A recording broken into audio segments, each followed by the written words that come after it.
You're watching FanDuel Sports Network, the home of the Clippers, Kings, and Angels.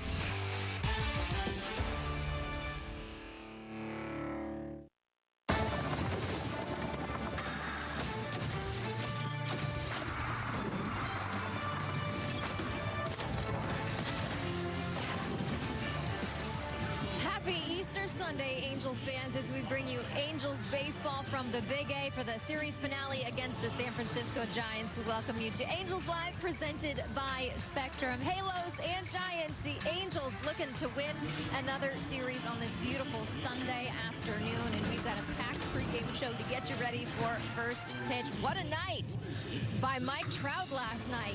He provided all the offense for the Halos with his 2 home runs, plus Yusei Kikuchi finally making a start at home, his first this season at the Big A. We'll dive into his numbers this season, plus a familiar foe on the mound, this time with the Giants. Justin Verlander in town facing the Halos, as we welcome you inside the ballpark on this beautiful sunny Sunday afternoon alongside Mark Gubiza, Garrett Anderson. I'm Erica Weston. Happy Easter to all of you. A beautiful day indeed. Gooby, I wasn't sure if you were going to show up as the Easter Bunny. Gotta be honest. Well, wasn't sure. I was out there for brunch, so I had to change quickly. GA, you didn't want to show up as the Easter Bunny today? It doesn't fit anymore. The outfit doesn't fit anymore.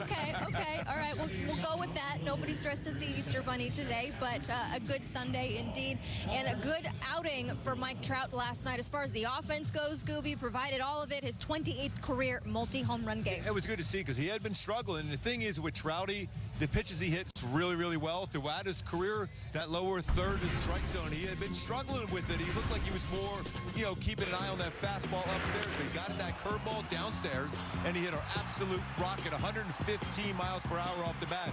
But about 4/3, that's hit pretty well, GA. Don't you think on that one? Yeah, it is. And, the numbers probably aren't there right now for him, and it's early in the season. But what I liked about him hitting is that he's not missing his pitch.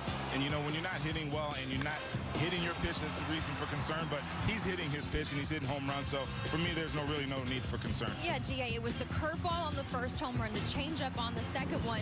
Those are not pitches that Mike Trout is one to miss, though he's, struggled against them a little bit this season. But for him to get those last night mean things are headed in the right direction. Yeah, and he's traditionally a low ball hitter. So, he needs to, stay on pitches low in the zone, and what they're trying to do is go up in the zone, and he will eventually start laying off those pitches. Yeah, Gooby, it was only a matter of time, right? Yeah, I think I was going to ask you that, GA. It's a hitter sometimes when you're looking in your spot.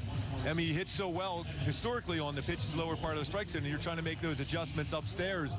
You still got to go with your strength, no matter what. You do. You have to stay with your strength, and you know what your weaknesses are as a hitter. I mean, there's no secrets in the game nowadays, and we know that the ball up he has a problem with, but traditionally he lays off the ball up in the zone. So, his strength is down low, and he's not going to miss those pitches. And he nearly had a third one late in the ball game last night. Just missed it a little, maybe the Marine layer in the game last night. But that makes him, with 8 home runs to start the season, he's just too shy of the league leader, Tyler Soderstrom. But he's in good company, Gooby. Consecutive seasons with 8 homers in the first 20 games. What a list. This company kind of makes you laugh a little bit here. I mean, look at these power guys right there, from Matt Williams, who's here in the ballpark here, Ken Griffey Jr., Mark McGuire. Oh, yeah, by the way, Barry Bonds in there, too, and Mike Trout. So 8 home runs through the first 20 games in back-to-back seasons. And that's what you're seeing.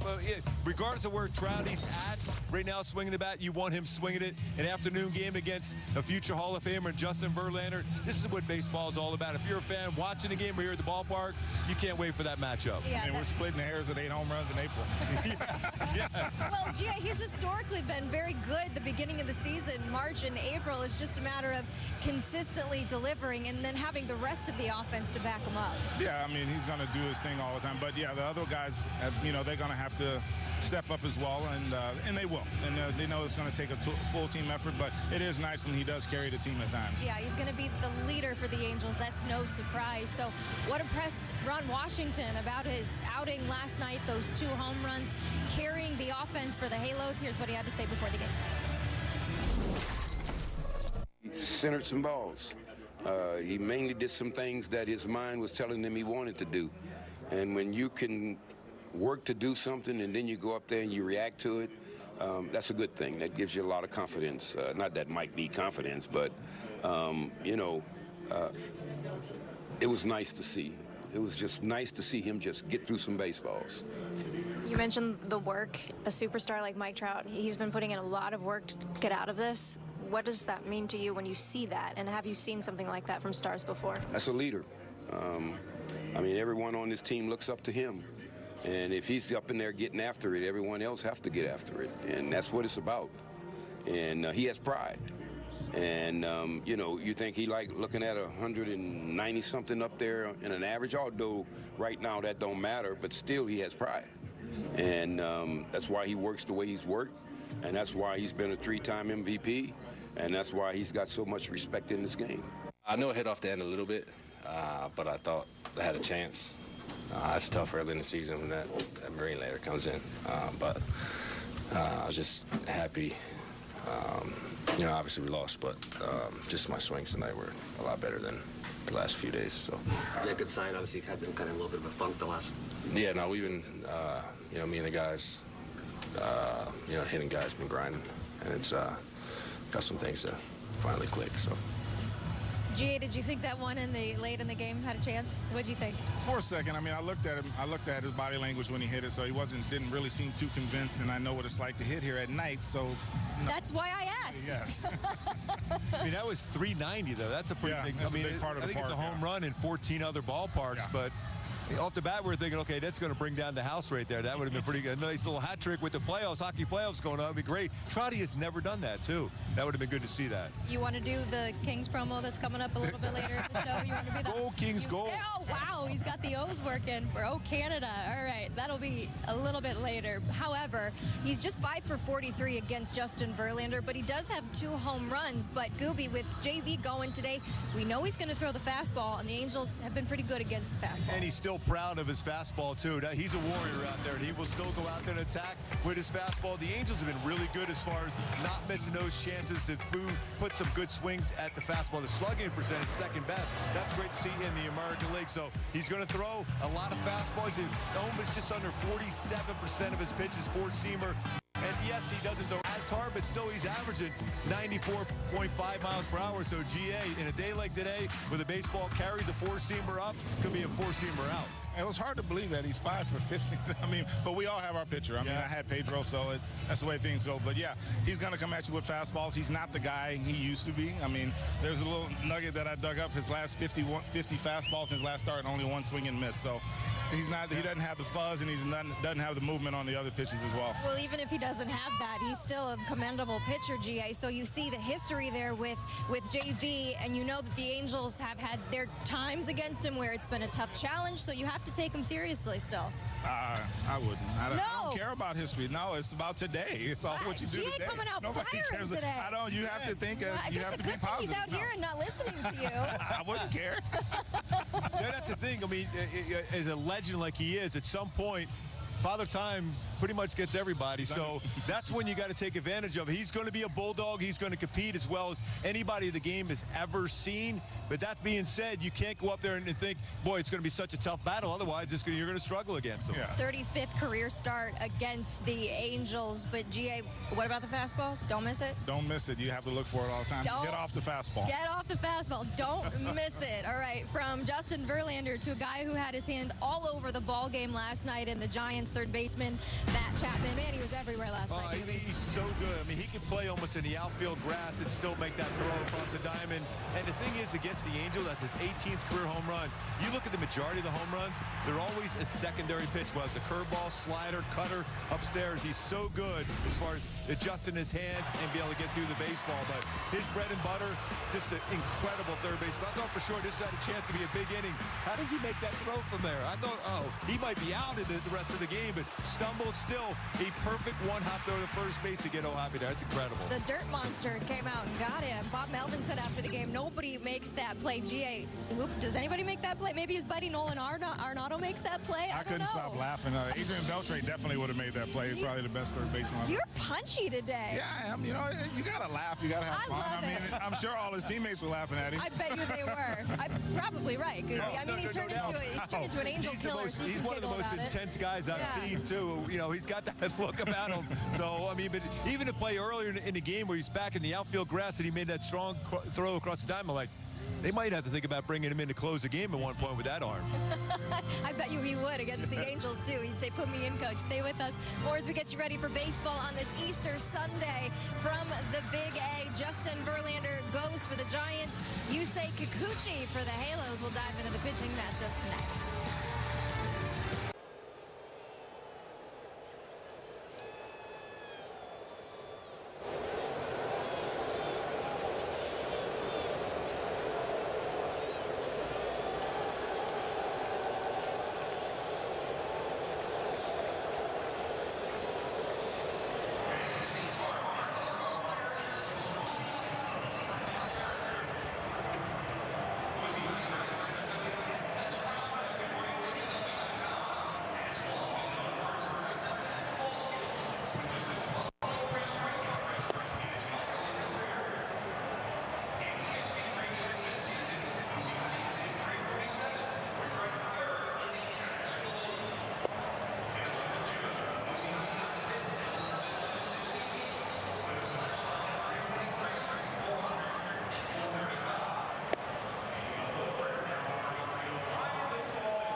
Energy. Angels Live on FanDuel Sports Network is presented by Spectrum, a connection built for everywhere. That's life unlimited, and that's Spectrum. An absolutely picture-perfect Sunday from Orange County, coming to you from Angels Stadium. Giants and Angels. Gooby, you're up. No, you're up. You're up. No? Okay. Go Kings, go here. There you go. 3 straight series they lost to Edmonton. It's a different beast now. The Kings home ice advantage. Kofi, Thielen, Pepper, stopping the shots. How about that, Eric? Is that good enough for you? I don't want to stop you. That's incredible. I couldn't have said it any better myself. Game 1, Kings Live, Monday, 6:30 here on FanDuel Sports Network. Andre Kopitar, the captain, going up against Connor McDavid and the Oilers, hoping that home ice makes a bit of a difference this time for the Kings. Around, we welcome you back inside the ballpark. Erica Weston, Garrett Anderson, Mark Dubas. Should be a good pitching matchup this afternoon. Gooby, a pair of former Stros going toe-to-toe this afternoon, but Yusei Kikuchi pitching for the first time at home finally. And he's thrown the ball well. He's averaging 6 innings every single start. Last time out there, you would think maybe pick up a W, but pitching at home here should be a lot of fun for him. Picked up a W here his first time here way back in the day, pitching as a visitor in this ballpark. His slider, much better depth that last time out, so I expect him to have that type of stuff going. He had a real good one against a very deep Texas lineup. This is a deep lineup for the San Francisco Giants, but above all, he's got to trust his fastball. That'll set up all his secondary pitches. If he does that, I think GA's got a good shot against him. Yeah, he does, and one thing he has been doing is throwing a lot of strikes, but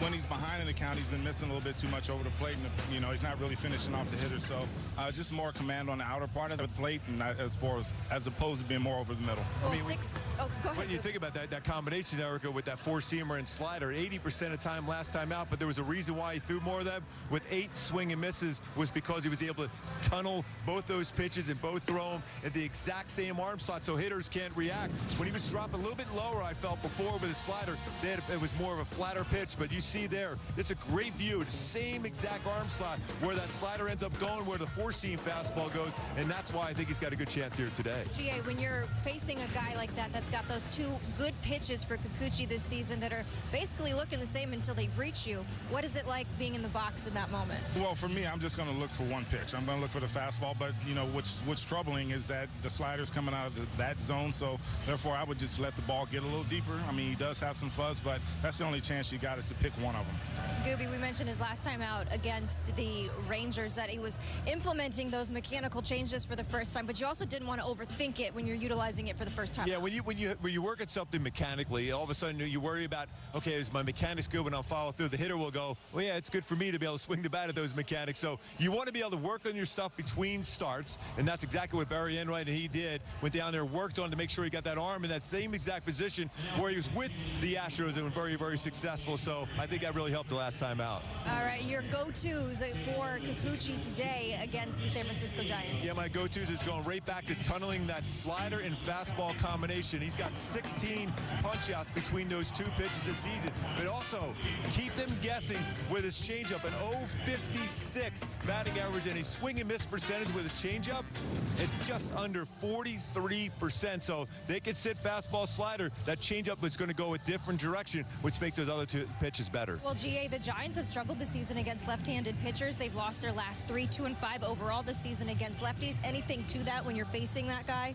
Well, yeah. I mean, you know what your weaknesses are, and they know that they're not good off lefties. So, you know, I look for him to have a very good day, and hopefully he does throw his changeup more. Yeah, it was a really good outing for Kikuchi. 0-3 this season, certainly could have at least a couple of wins. But on the opposing side, Justin Verlander, Gooby, we know the history, a lot of games against the Angels. He's had his moments, but as of late, the Angels able to get to him. Yeah, I mean, they've had some pretty good swings. Overall, there's, you know, he's 17-11 against the Halos. But when you go back to recent time where he doesn't quite have that fastball with the movement, and like GA said earlier, this season, not a lot of swing and misses on the fastball. So that's where you have to think in terms of having success. Still pretty good numbers in ERA .425 in the stadium, but recent starts against him, they've had some good swing. You got to stay in on him. You got to look fastball, hunt fastball, and be successful against it here today, GA. Yeah, you have to, and I'm sure he's thinking, the positive thing is that, you know, I always beat these guys, so I'm sure that's what he's thinking, but at the same time, he's just not quite the guy he was. I mean, history, though, GA, he leads active players in all of these categories. Max Scherzer, second in all of these categories. It's remarkable, his career, everything that he's accomplished. It's all been done. I mean, he's our first ballot Hall of Famer. I'm just being a little hard on him because I'm a hitter. But no, all those are just tremendous numbers, you know, well deserved, and he's just been a great pitcher his whole career. You think sometimes young hitters give him too much credit? I mean, the other thing is he walking on water here today? It is Easter. I mean, his stuff has been that good. Sometimes you get yourself out when you face a guy like Justin Verlander. You got to forget about all those numbers and think, okay, what am I going to do when I see that first pitch? Especially when you look at what he's done that second time through the lineup. Hitters are hitting like 353. In the third inning, he's given up 8 earned runs in less than 4 innings pitched. So it's been a tough time second time through the lineup. Well, that, and also you make a great point, not getting yourself out, Gooby. It's been all about the fastball with Verlander, yes, but his most used breaking pitch is the slider. Angels have struggled this year against the slider. Yeah, but there's a couple guys in the lineup that have powered that one. Soler and Joe Adell both hit the slider very well. So in a day like today, anytime you pitch in this ballpark in a day, I know you're smiling over there, GA. It's a different piece of this ballpark. We got it saying that there's not too many days the ball doesn't get out of here on a day game. Yes, exactly. So that flat slider could result in asking for a new baseball. All right, let's see if the ball's flying out of here. I love your edge today, by the way. I do too. Something about the Easter edge. By the way, hop on out of here, Gooby. Have a good call. Thanks for joining us. Stay with us. More to come. We got you ready for the series finale here from the Big A against the Giants. Coming up, we'll take a look around the league. Some wild finishes in the American League yesterday. We'll take a look.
Angels Live on FanDuel Sports Network is presented by Spectrum, a connection built for everywhere. That's life unlimited. And that's Spectrum. Happy Easter to everyone here at the Big A and all of you tuning in to watch the Angels and the finale against the San Francisco Giants. Hockey playoffs underway. So is the NBA. The first round of the Western Conference playoffs underway. Clippers facing Nikola Jokic and the three-time MVP with the Denver Nuggets. Denver took Game 1, a tough ending for the Clip Show. Game 2 comes your way Monday. Clippers live at 6:30 right here on FanDuel Sports Network. In the meantime, the Angels looking to secure a series victory over the Giants. But GA, we're going to take a look around the league because there were some wild finishes yesterday, specifically Yankees in Tampa. Their own home ballpark, basically, but the visitors. But what a wild finish at the ending of this one. After Devin Williams comes in, gets the first out, Yankees had a 99.4 win probability percentage, and then this happened. Well, nowadays you're asking these bullpens to get 9 to 12 outs a night, so you're going to see these kind of things happen because you just can't keep running guys out there every day, you know, thinking they're going to be able to do that job every day. You know, there is recovery time, so you will start seeing more of this kind of stuff happen. Devin Williams giving up 4 runs in the bottom of the ninth. Very surprising, though, for him. I mean, we saw him with the Brewers all those seasons, so good. But you see a Yankees bullpen that's getting a little overused right now. For sure. I mean, that's kind of that across the league. I mean, you see guys running out there quite a bit. So the more you see as a hitter, the more you see a person, regardless of even, yeah, their stuff is good, but you're going to get hit.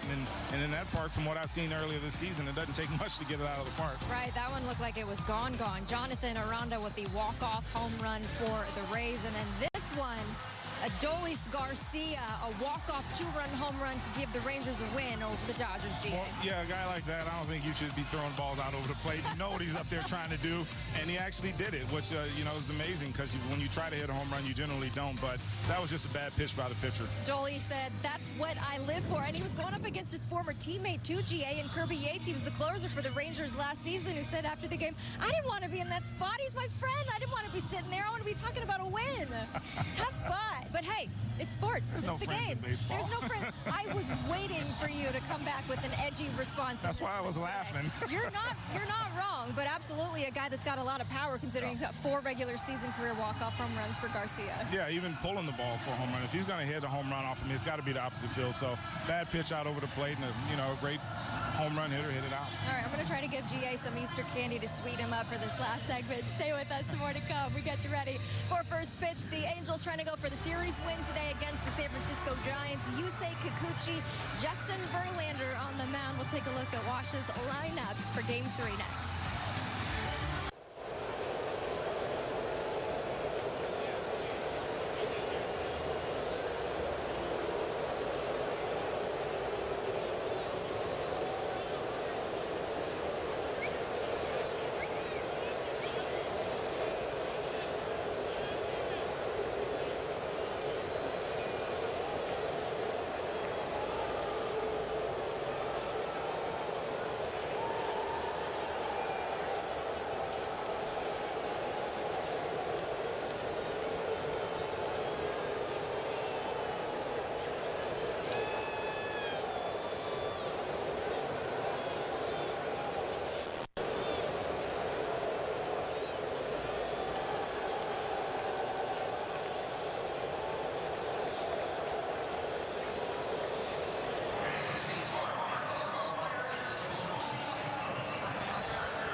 Lowe's fans, you win too, because you're going to win free McDonald's French fries. Just get free meat and fries tomorrow with any $2 purchase, only on the McDonald's app at participating McDonald's. Looks like a good time. The off day tomorrow for the Angels to be celebrating a win and the sweet taste of victory with some McDonald's French fries as we welcome you back inside the ballpark. Angels going for the series victory today against the Giants. Let's take a look at Ron Washington's lineup in the finale. A lot of regulars, GA, but one day off in particular.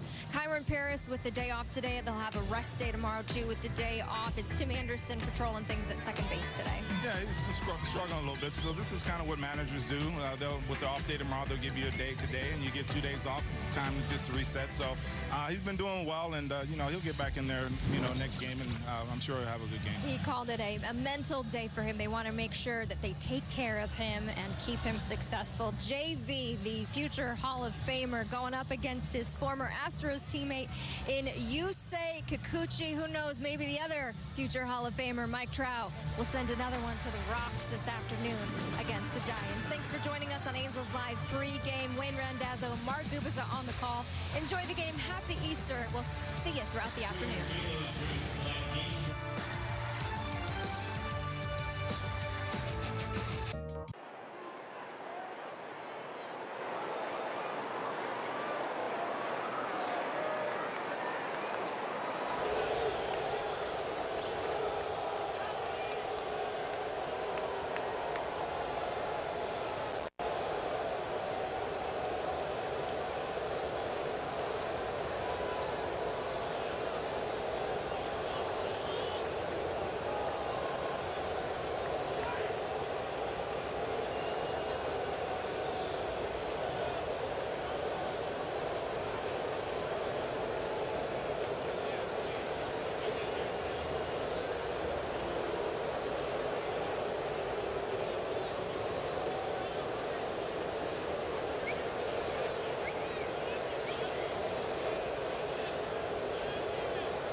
It's a sensational Sunday afternoon in Southern California, and today we bring you the finale of this three-game series, the rubber game at Angel Stadium between the Los Angeles Angels and the San Francisco Giants on this Easter Sunday.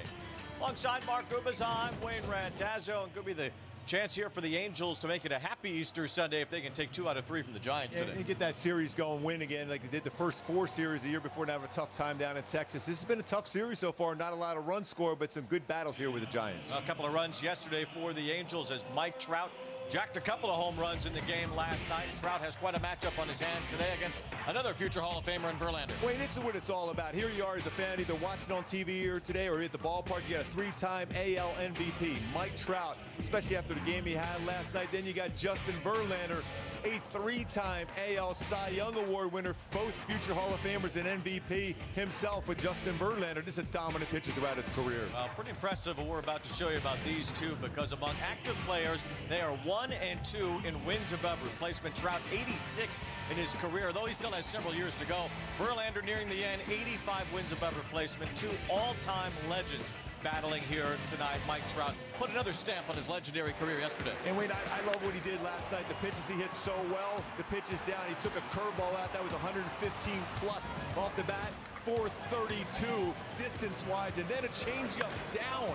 He hits one out 108 off there, so 2 home runs at 28th time he has done that in his career. A multi-home run game, which is a Halo record. And he's got that smile on his face, and he's got some confidence, and you need that when you're facing Verlander. Justin Verlander on the mound for the Giants today. It's been a bit of a slow start to his season, but the all-time numbers incredible, and 67 strikeouts away from 3,500. And that's the thing, it's unbelievable about him too. When you look at his overall number, he's 17-11 against the Halos, 9-6 in this ballpark. So even though this stuff is not quite there second time through, he's been struggling, he's still Justin Verlander. He can reinvent himself. He's done that before when he went from the Tigers and left there and ended up being a real good pitcher down the road too. So always going to be a battle, but I'll tell you what, it is so much fun to see Trout and Verlander go at it. Well, it should be a good one here today at Angel Stadium. The Halos looking to win 2 out of 3 in this series against a really good Giants team that has started off 14-7 this year. The series win on the line today.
Been an interesting series here between the Angels and the Giants. A low-scoring series. Zach Neto made his return, and he drove in a run on Friday night. The Angels didn't need more than that, as Logan Webb pitched well, but the Angels pitched better. Tyler Anderson helping lead a 2-0 shutout over the Giants on Friday night. Yesterday, another low-scoring game. Mike Trout blasted a couple of home runs. The Angels couldn't get anything else going, and they fell just short in a 3-2 game. Yeah, I mean, I think this has been a well-played series. The bullpens have been very, very good. The starting pitching has been excellent also, so we'll see how this works out. Angels trying to get back on track and win their 5th series of the season.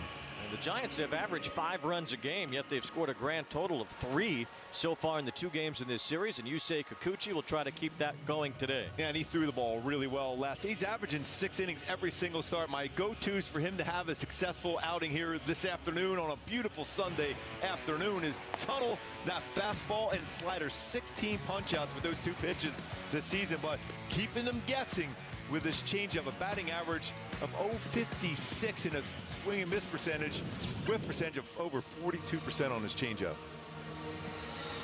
Sure, the lineup for the San Francisco Giants come in 14-7.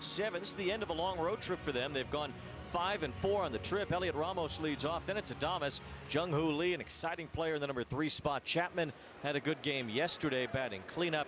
A couple of guys at the bottom of the order. David Villar and Sam Huff, not regulars in there today for Bob Melvin's San Francisco Giants. We're trying to keep up in the National League West. They have 14 wins, but the Padres and Dodgers have each won 15. And we are underway at Angel Stadium with a first pitch strike from Yusei Kikuchi. First pitch slider, too, with pretty good depth on it. Laz Diaz behind the plate. By the way, he's a guy that is a pitcher.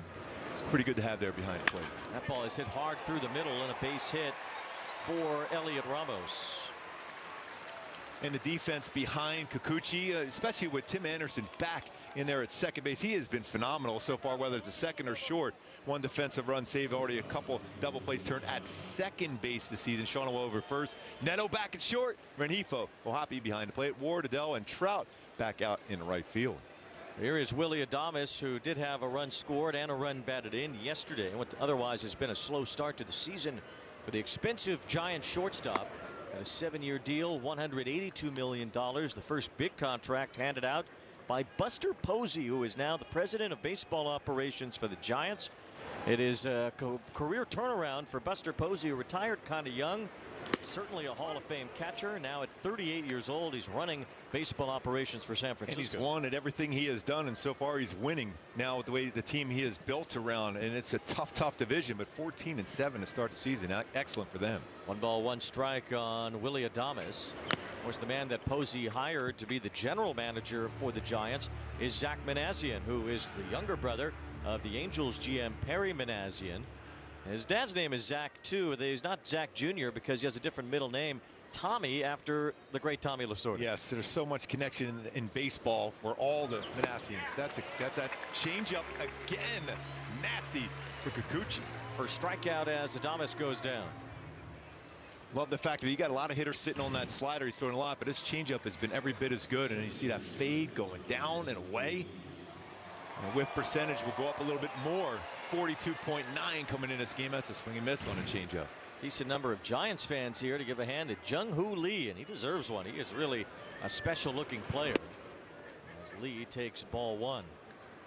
The grandson of the wind, born in Nagoya, Japan. His dad was playing for the Chunichi Dragons then, but Lee is Korean. His dad was known as the Korean Ichiro, and that's why number 51's on the back of Jung-Hoo Lee in honor of Ichiro.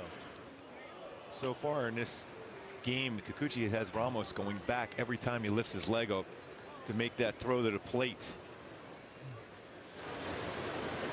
And they run pretty good too, the Giants. They got 17 stolen bases, only been caught twice.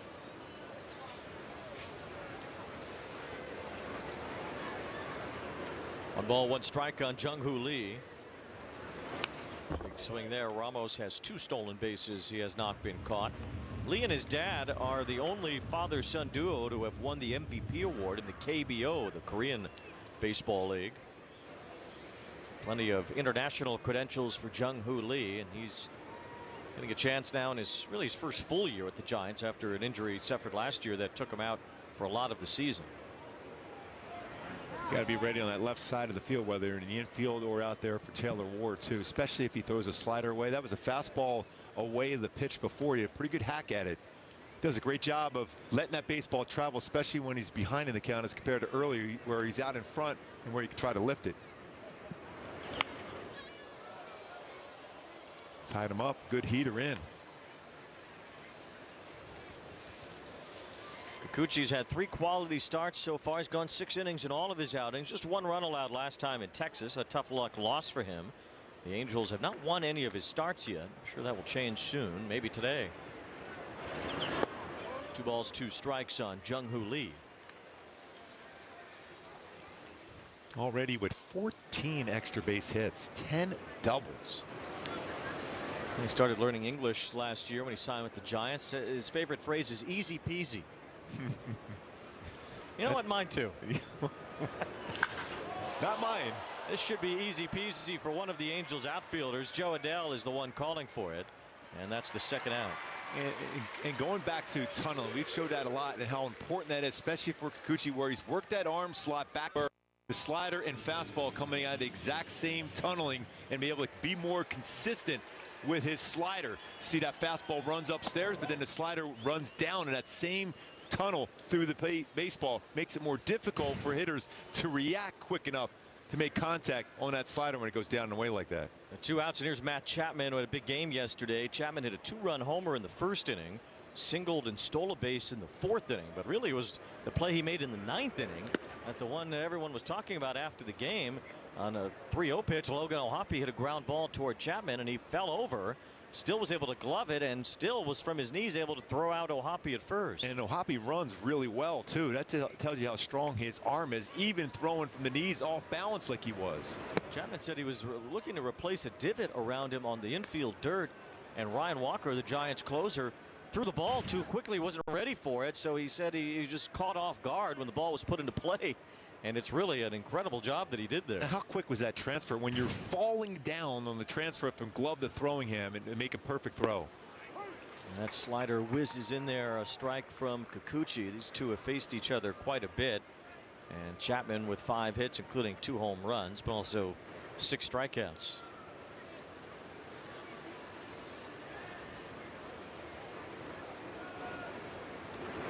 Three balls and a strike. And he's got Ramos going back.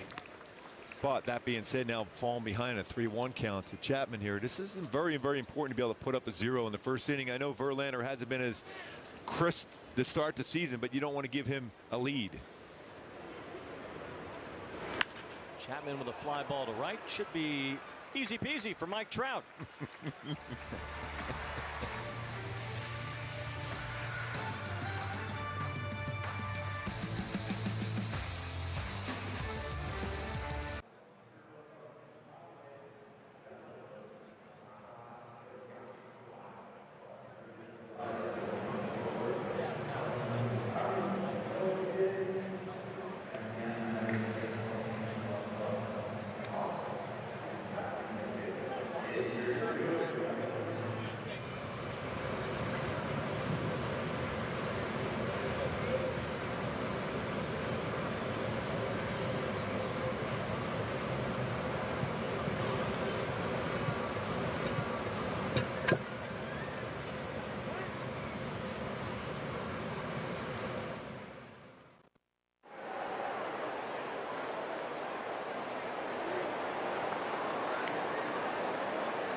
As we see Taylor Ward leading things off, then it's Renifo and Trout.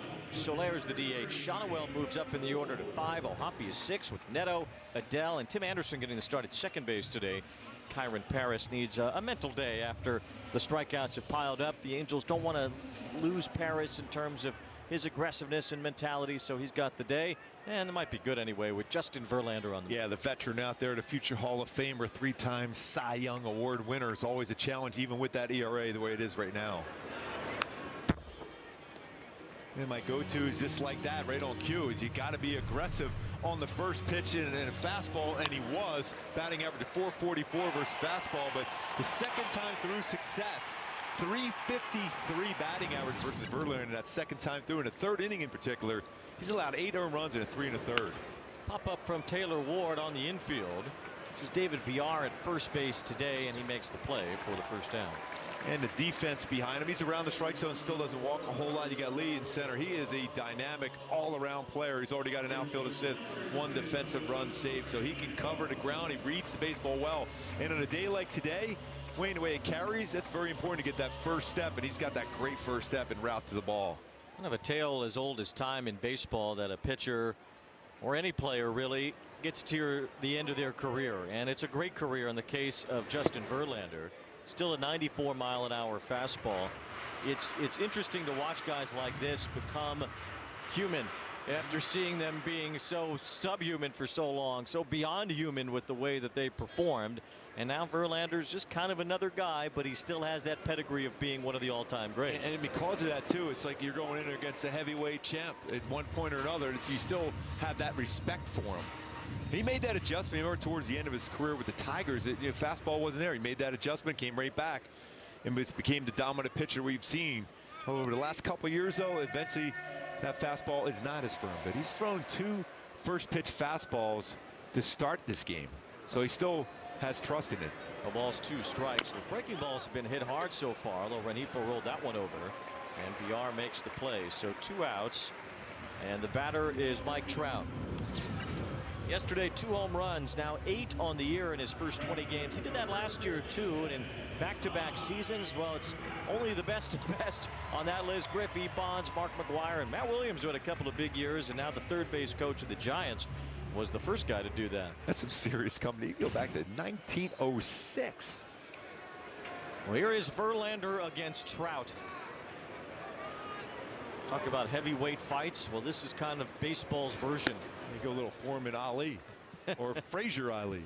Yeah, you know, it's not them in their peak powers, though. Although Trout's a lot closer to them than Verlander is at this point. And then you still can remember some of the heavyweight fights through the years where guys were maybe a little bit past their prime. As Trout had a good swing on that pitch, 1 ball, 1 strike. But the way the Trout has looked here so far this season in terms of power, it's still in there for Trout. He has a long way to go still. Well, Verlander's now 42 years old. That fastball was at 95, and Verlander has pitched Trout pretty well throughout his career. Trout, a couple of times he's covered him with a home run. Upstairs from Verlander. It has certainly been Verlander to win most of these wars. Trout is 5 for 43 lifetime against Verlander. He does have those 2 home runs. And most of the times that I reflect on those strikeouts, especially those high fastballs. Well, Verlander has the muster to get it by Trout today. We'll see. Tried it there, and Trout had another big swing on it. Now, and you see Trout's reaction on that one, Wayne. That was his spot. Now, he was trying to go upstairs. That was down middle. One great heavyweight fight, or at least it was supposed to be, but Mike Tyson took a chunk out of Evander Holyfield's ear. See if Tyson, or rather Trout, can take a chunk out of Verlander here. 2 balls and 2 strikes with 2 out in the first. And a swing and a miss. It was 96.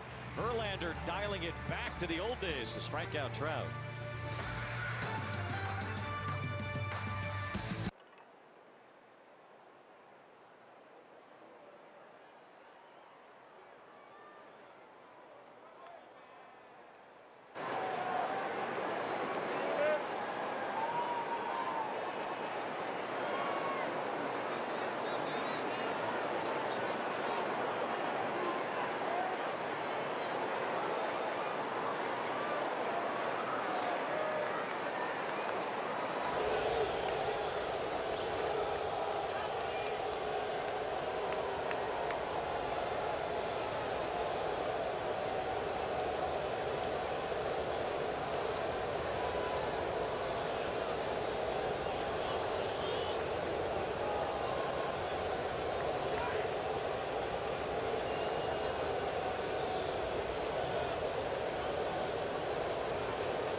Big A, as the guys mentioned, Ron Washington giving Kyron Paris just a day off today, a bit of a mental break.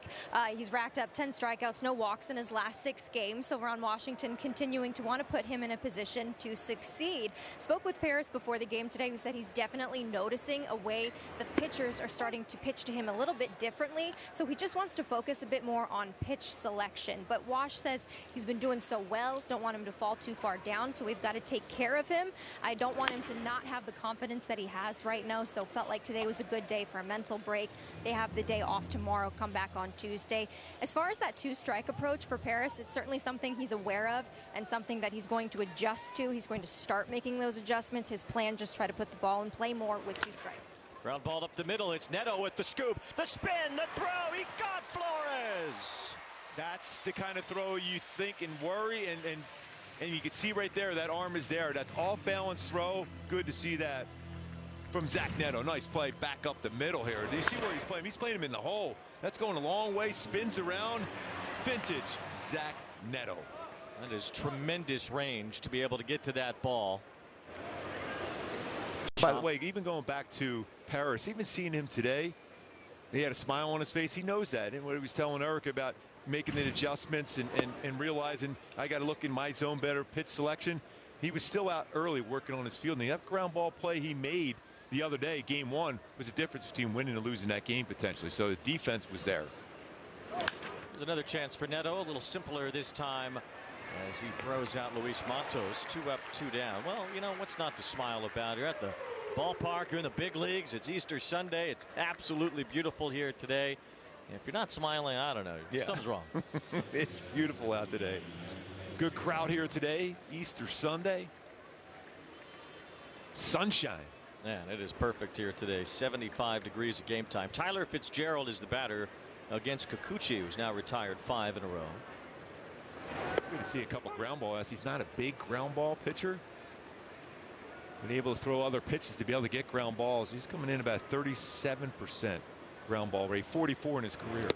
Well, I want to see some strikeouts. More importantly, I want to hear them, because Erica told me that they're going to play the Lisa Loeb song for Yusei Kikuchi that they've done in Toronto and Houston before, where she says Yusei in the beginning of the song, and they're going to play that for his strikeouts. And I love that song, and I want to hear it. Well, he thought he had Come that on, there. Les Diaz, let me hear it. Yes. It was on cue. It's ready. I was just trying to set things up here. Please play along. 1 ball, 2 strikes on Tyler Fitzgerald. Ooh. That bat's not singing. No, or maybe the hands are of Fitzgerald after that pitch got stung on him. 1 ball and 2 strikes on Fitzgerald. Talk about getting right into the kitchen.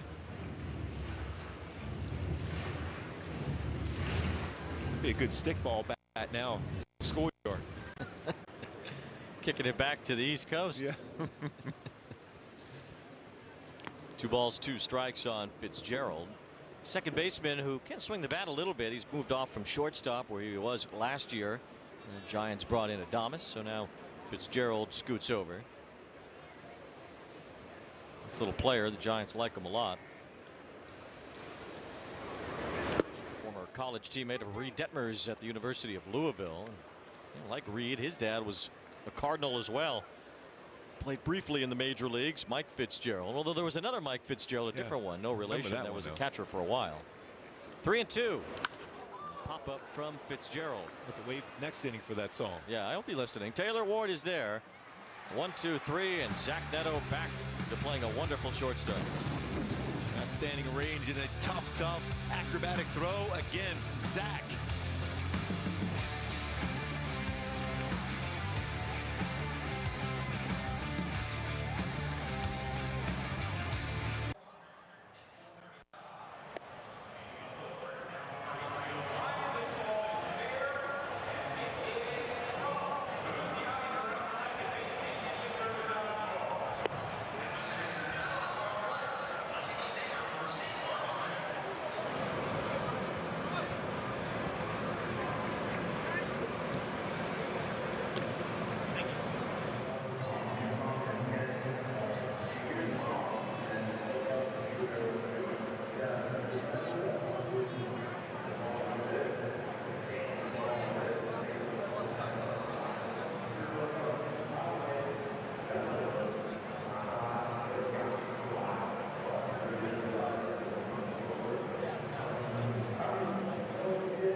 And our Hyundai key for the game today going Van Halen jump. 3 reasons. Easter for the Easter Bunny jumping, and also jumping on the first pitch against Verlander, and that baseball will jump and carry here this afternoon at the Big A. Well, the Angels would love that. Jorge Soler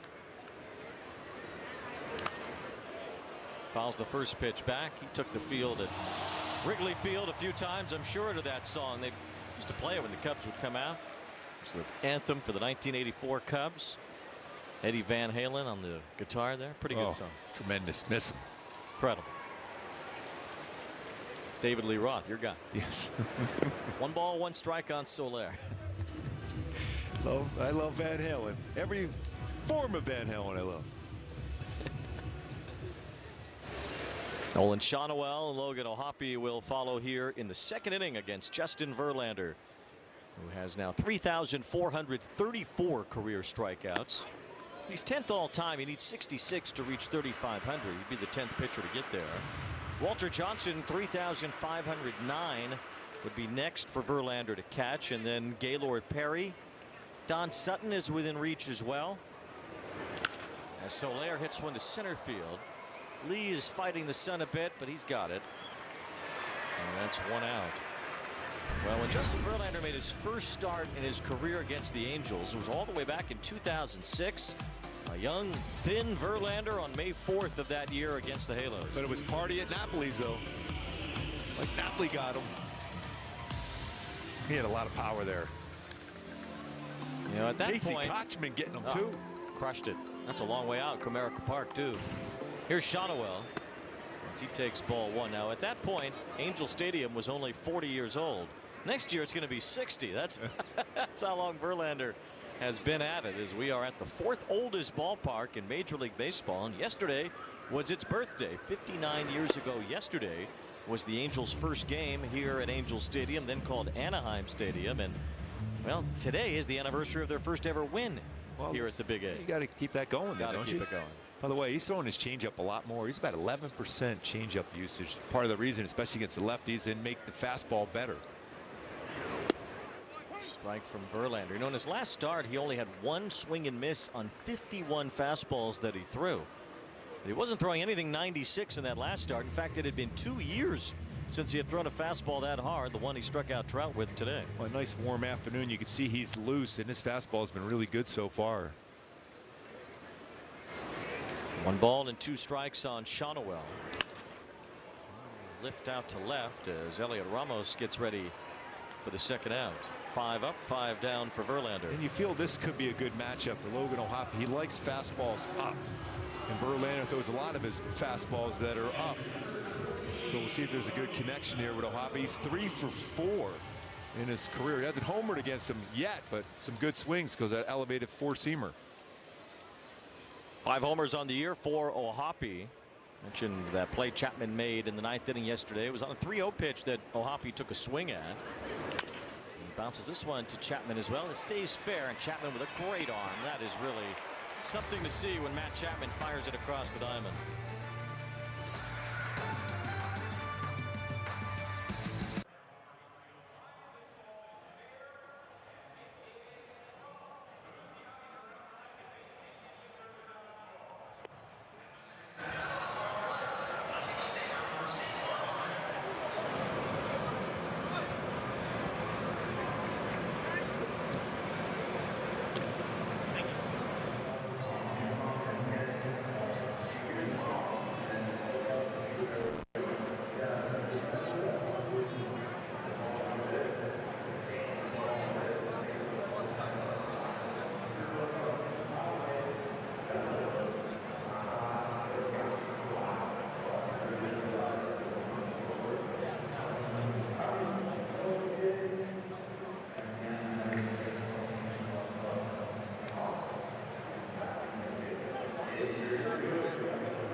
Ben Joyce's 105-mile-an-hour pitch should be one of the first 25,000 fans in attendance Friday, May 2nd against the Tigers. To receive a Ben Joyce bobblehead courtesy of Nitto Tire, visit angels.com/promotions. We all celebrate that. I'm sure there's not many hitters are celebrating. I'm going to celebrate. It's my birthday, May 2nd. Wow.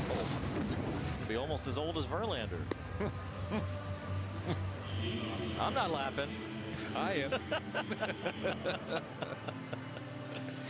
David Villar will lead off here in the 3rd inning against Kikuchi, playing first base today. Sam Huff is doing the catching, and he's on deck. Lamont Wade getting a day off, and he probably could use one. It's been a tough go for Wade, and with the lefty out there, a day off. Wade is 5 for 55 on the year. Casey Schmidt can play some first base for the Giants, but he got scratched in the opener of this series and needed to go on the IL. So it's Villar now up from the minor leagues to get this start today. Strike one from Yusei Kikuchi in his first home start for the Angels. This is his 5th start overall. It's how much this team's been on the road. This guy's made 4 starts on the road already. A little cue shot up to first as Shotwell retires Villar. 1 out as we send it downstairs. Here's Erica Weston. Thanks very much, guys. I'm here with Kylie, who has got a new pregame tradition with Zach Neto. You play catch with him, part of his pregame warmups. It started last season. I know you're happy to have him back. Tell me how it started last year. So I was just gave him a fist bump one game, and then the next game he was like, "You want to play catch?" And I was like, "Yeah." And then we started playing catch. Of course you did. It kept going. Yeah. How much fun was that? It was really fun. I like playing catch with him. And I give him a lot of like gifts and stuff. What do you give him? Like yesterday I gave him a necklace, and then I gave him batting gloves. Is that the necklace that you gave him, the one that you're wearing? Yesterday you were here. You came for the home opener, but he wasn't here, obviously. How excited were you to see him when he came back yesterday, or the other day? It was a lot of fun. I know he hit a good double. He did. Yeah. Now, Kylie, I know you play softball, right? And you want to play college softball? Yes. Where do you want to go? Oklahoma. Why Oklahoma? Because they have like a lot of good teams and stuff, and like their facilities are good. They play really great softball at Oklahoma. Keep going with Neto. It's a lot of fun to watch. We appreciate the time. Have fun out here today. Yeah. All right, guys. Well, Boomer Sooner. Yes, that is a great program, softball program. This girl's doing all of her research here. He knows. Yes. Been following along Oklahoma softball. Well, it is fun to see Zach now interact with the fans, and that fan in particular before the games. Well, the fans are about to get a bat. Be careful out there. That's unbelievable. I mean, the netting is high, too. That made it over by a lot. That's almost up to the 200 level at the stadium here. I mean, you just never see it anymore because the netting is so high. But that bat went flying from Elliot Ramos.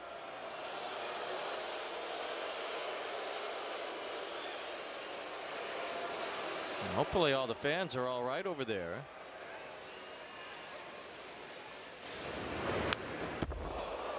I mean, it did almost end up into the second deck. I mean, that's a crazy bat throw from Ramos. I don't know what happened over there. The fans are. I think that bat is trying to work its way back to Ramos. 2 balls and 1 strike. So the fan was not able to keep the bat, and I think that's why the fans are reacting. Yes. Yeah, I agree. Let him keep it. Guy threw it 100 yards. It's his problem.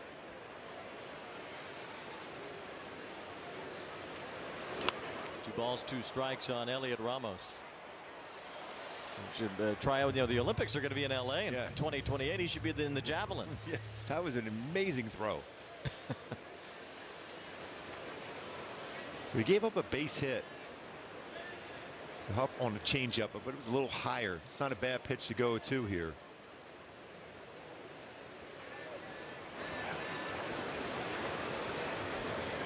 Two balls, 2 strikes on Ramos. Had a base hit his first time. Sam Huff singled. He's at first with 1 out.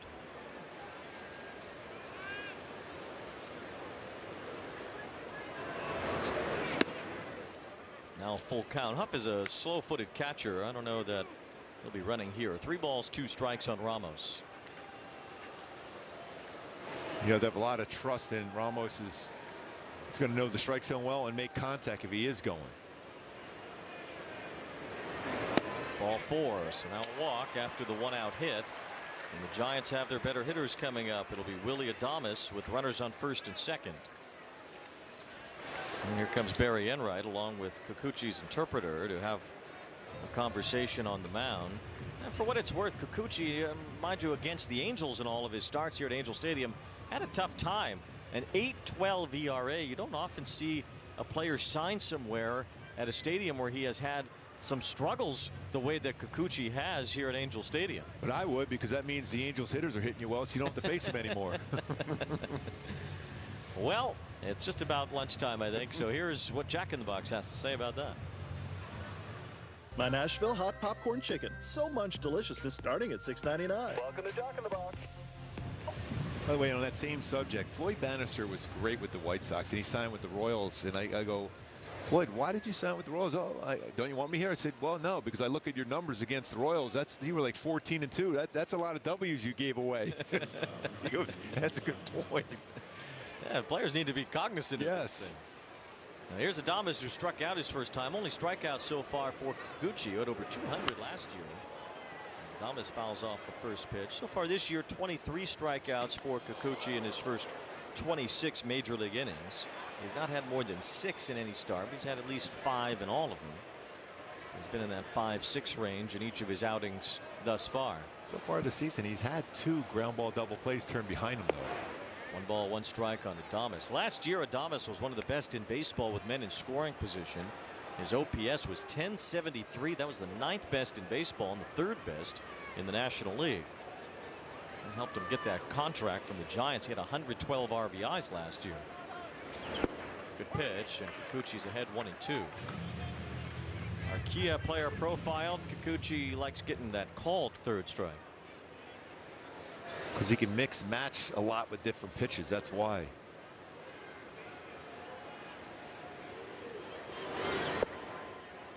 Just missed the bottom of the zone there, and it's 2 balls, 2 strikes on Willie Adames. First time that the Giants have had a man in scoring position. First time either team has so far this afternoon.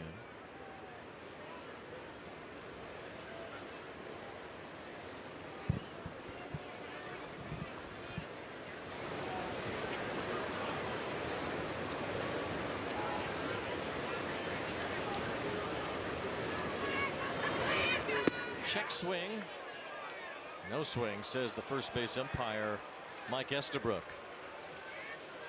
So now it's full, 3-2, and a big pitch coming with Lee and Chapman to follow. That was close to the edge of the corner, too. Yeah, that could have easily been called a strike, touching that corner. Big pitch here. 3 balls, 2 strikes, and Kikuchi steps off for a second time.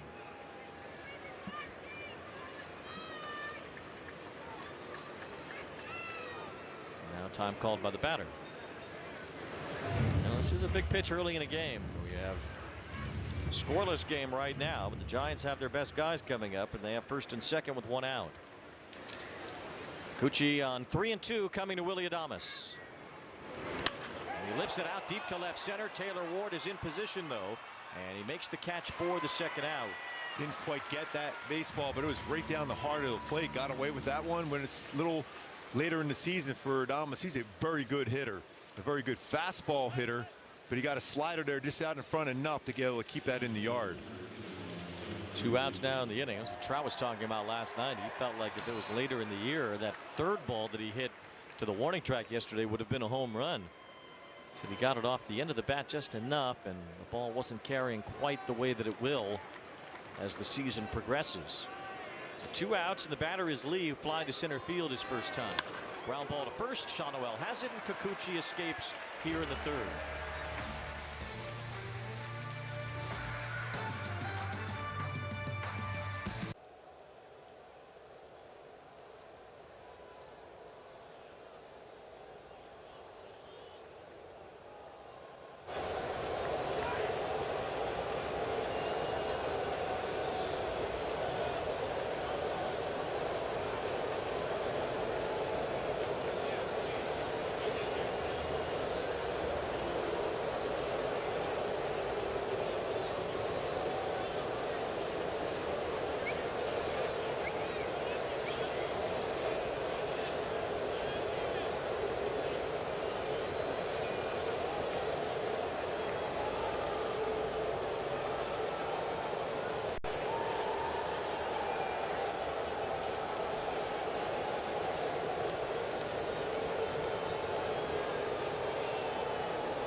base so far. Always find it interesting when you see Hall of Famers at the ends of their careers with teams that they're not really associated with. It's happened throughout history. Tom Seaver was on the '86 Red Sox, actually. Greg Maddux finishing up with the Dodgers. Ken Griffey Jr. had one great throw as a memory with the White Sox, and Mike Piazza as a member of the Oakland A's. It's kind of funny to look back and see some of these guys that were on teams they didn't belong with. I totally forgot about Ken Griffey Jr. with the White Sox. And now Justin Verlander is doing that as a member of the Giants. He's not a team he's associated with. He doesn't belong here, but here he is at age 42. Tom Seaver, I was such a big fan of his. I knew exactly everywhere he went to. He was phenomenal. Seaver actually got his 300th win as a member of the White Sox. Yes. And then ended up with the Red Sox afterward.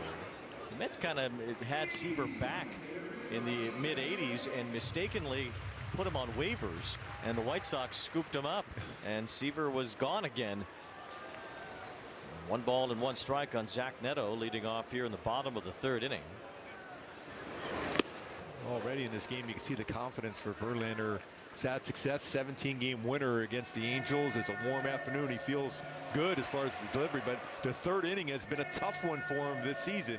8 earned runs and 3 in the 3rd, including a home run in this inning. Become a 5-inning guy at this stage in his career. He has not pitched 6 full innings in a start. He's went 5 2/3 in his last 2, but he's given up 10 runs in those 2 games.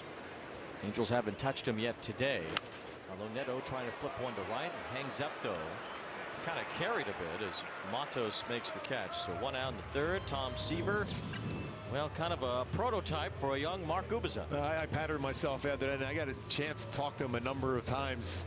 Biggest advice he gave me too was, as you see both hitting the knee all the time, he said, how did you survive that? He goes, buy that basketball knee pad, that old white knee pad you used to play basketball, put it under my uniform, and from that point forward, never had knee issues.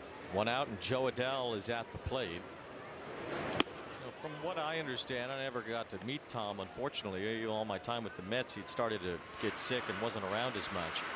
But just the philosophy and the mentality of pitching and how he thought his way on the mound is maybe something unlike any pitcher ever.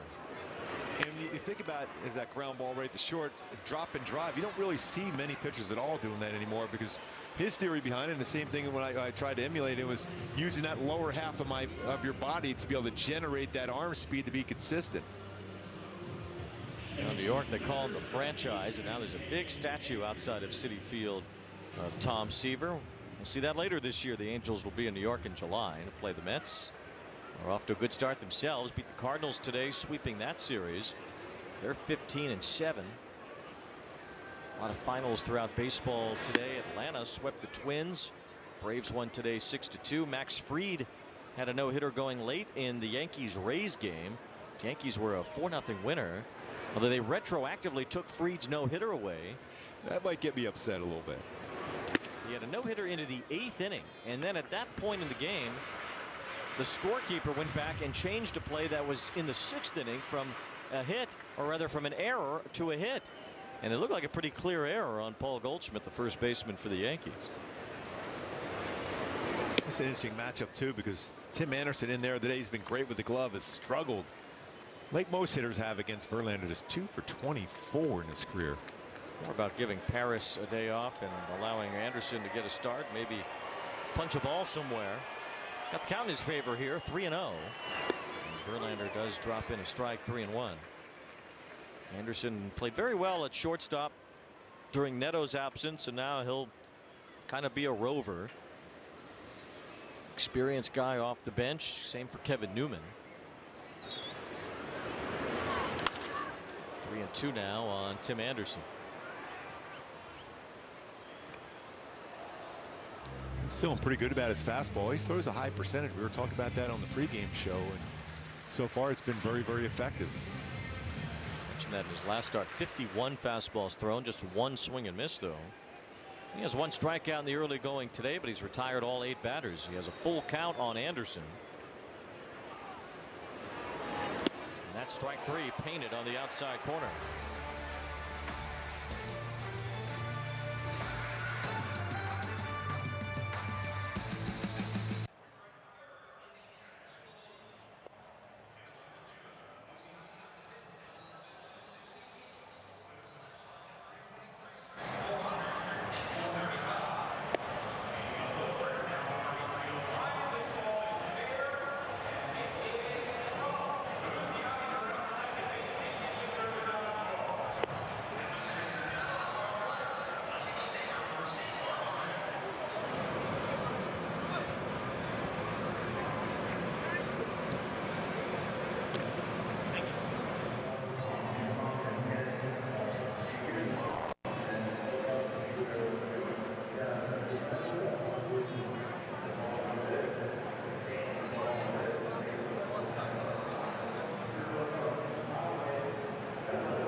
Max Fried had a no-hitter into the 8th inning.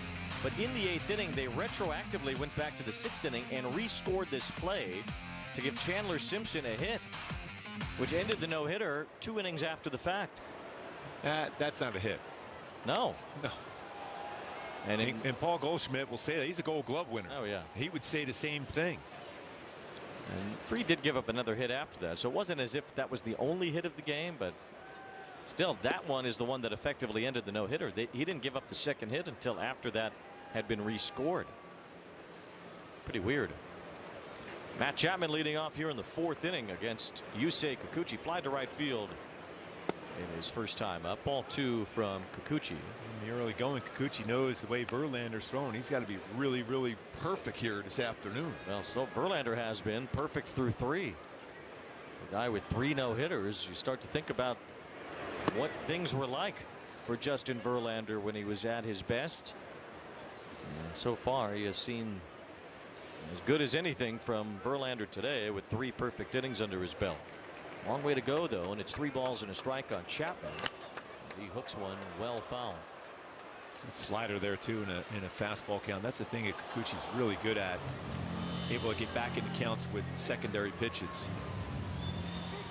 And we've seen over the years that Chapman very good on secondary pitches, so you wonder if he might try to run that 4-seamer above the zone and get him to chase for a swing and miss.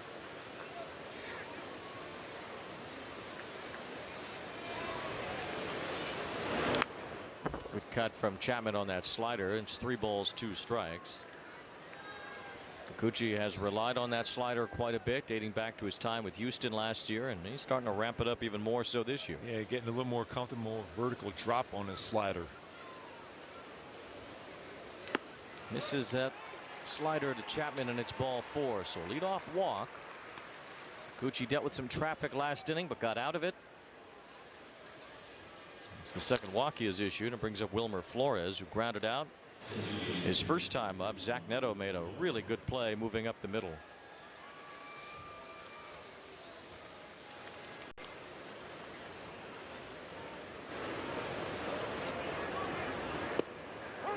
Strike 1 on the curveball from Kikuchi.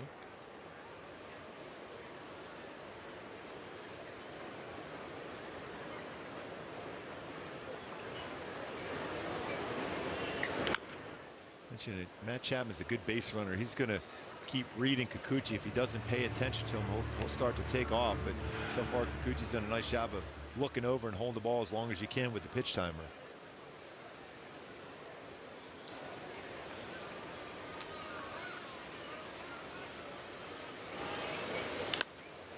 Still 0-2 on Flores. The Reds scored 24 runs today. They beat Baltimore up 24-2. Baltimore did get a safety, though. Well, that is nice. Cincinnati had 13 RBIs from the 8 and 9 spots in the order. Noelvi Marte drove in 6, and Austin Wynns had 6 hits with 7 RBIs, batting 9th. That's good. Bottom of the thing, production. Well, cue Lisa Loeb. I didn't hear her. Play it. Doing the change up for the punch out. Well, they didn't play it, I guess. Maybe they forgot. Second strikeout for Kikuchi. Both of them on his changeup. They did it on the first strikeout when he struck out Adames. They didn't do it on this one for Flores. There's a pop-up from Luis Matos. As Joe Adell is there and fighting the sun a bit, he makes the catch. That wasn't an easy one for Adell. Even with the sunglasses on, he had to scrape on this beautiful blue sky day here. Well, the key always in outfield is start turning your body. You see at the very end, he's starting to turn his body to be able to get a better view for it coming in, and he was able to make that catch. You'll see outfielders, especially on the high ones, going in and turning the body to be able to get a better angle to be able to track it into the glove.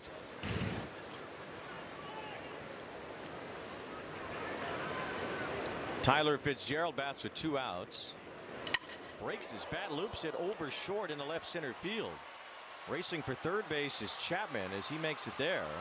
Ward has to get that ball in. Chapman was moving pretty quickly, but he's held up at third as Fitzgerald gets sawed off, but has a 2-out base hit. That's 2 bats already in the game for Fitzgerald. Broken. Well, this one he's more appreciative of than the other. Got in there really far in that kitchen. Now that's even better, a stick ball bat.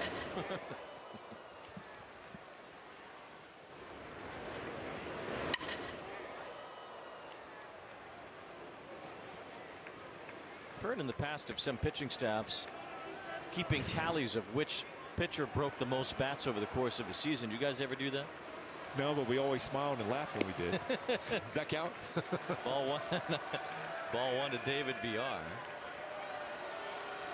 Villar grounded out his first time. Giants have a man in scoring position for the second straight inning. Kikuchi was able to dip out of it in the third. Trying to do the same here in the fourth. Hey, there's a potential stolen base here.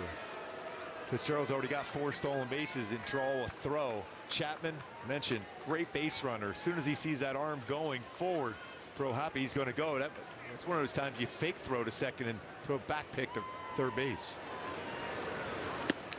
And therefore strike to Villar. I think this pitch you might see him going. What would you do in this situation as a pitcher? Do you try to just keep yourself focused on the batter with 2 outs? Yes, that's all I'm thinking about. I'm not worried about him trying to steal a run. I'm trying to think about getting the hitter out. There goes Fitzgerald. Villar fouls it back anyway, so Fitzgerald will have to return. Villar is at just 200 in his major league career. He has spent most of his time in the minors, and he's had good numbers there. He had a pretty good hack at that 4-seamer. Now that's the thing. You got to think about the batter. He's going to be probably going now, especially with 2 strikes again.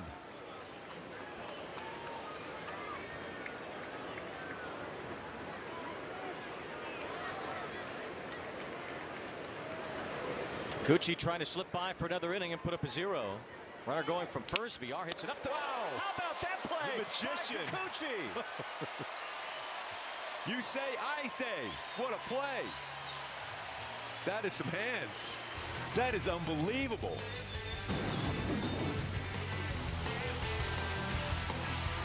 Look what he found. He caught that on the fly.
Scoreless game here in the fourth. Angels looking for their first base runner against Justin Verlander, who's retired 9 in a row to start the game. Second time through it, it jumps up from 250 to 353 against Verlander. Hopefully that's going to be the case here for the Halos against him. He's been great so far.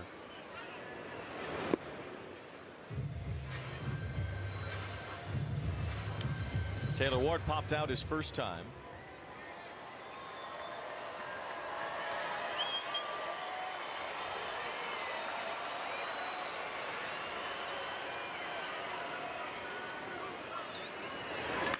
Ball's hit well toward the left field corner. It is a fair ball. The first hit for the Angels today. Taylor Ward has a leadoff double. 4th double of the season. That slider flat inner half turned on it, double. Right away, man in scoring position for Luis Rengifo. Stayed up. He's got that swing going right there on that inner half of the plate. Good swing by Taylor Ward. Scoring position here in the fourth. Second time through the order, it's been a nightmare for Verlander. OPS close to 1,000.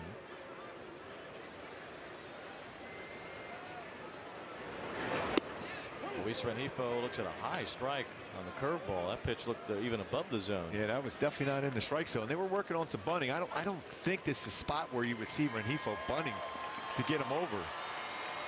Thinking about swinging the bat and get him home, especially early in a game like this in a warm afternoon. He's bunting again, and it's a bunt foul. Doesn't look entirely comfortable bunting either. No balls, 2 strikes.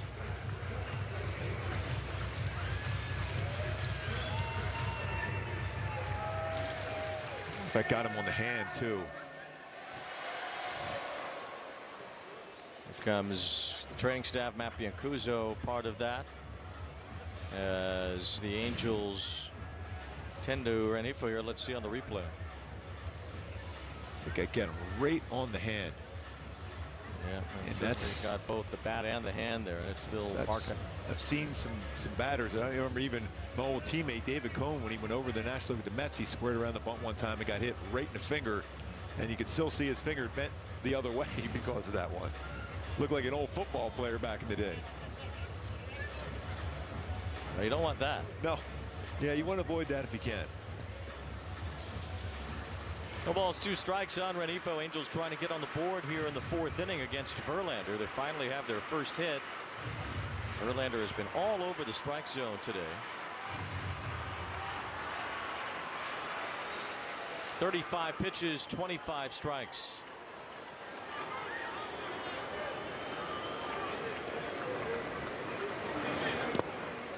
One ball, 2 strikes now on Rengifo. Trout is on deck, then Soler. Angels have their meat of the order coming up here.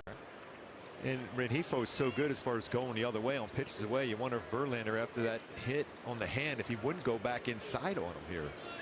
Bit of a slow start for Rengifo. He hit 300 last year in a half season. Chase there and fouled it off. That wrist problem last year, which took him out for most of the second half of the season. He played well in the first half.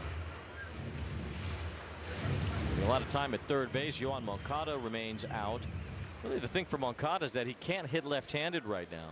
He can do everything else, including bat right-handed. 1 ball, 2 strikes on Rengifo. This is not even going to try to pick him up, just make him aware and not get that big secondary lead.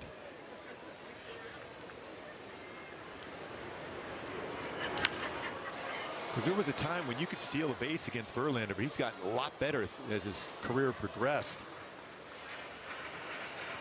So great to watch the Hall of Famers and the guys who are already have all their track record and all their resumes, still tinkering, still trying to get better at stuff, still learning. So a work in progress for everybody. 2 balls, 2 strikes on Rengifo. Yeah, in his career he's given up 166 stolen bases, but 82 caught. So 31 pickoffs.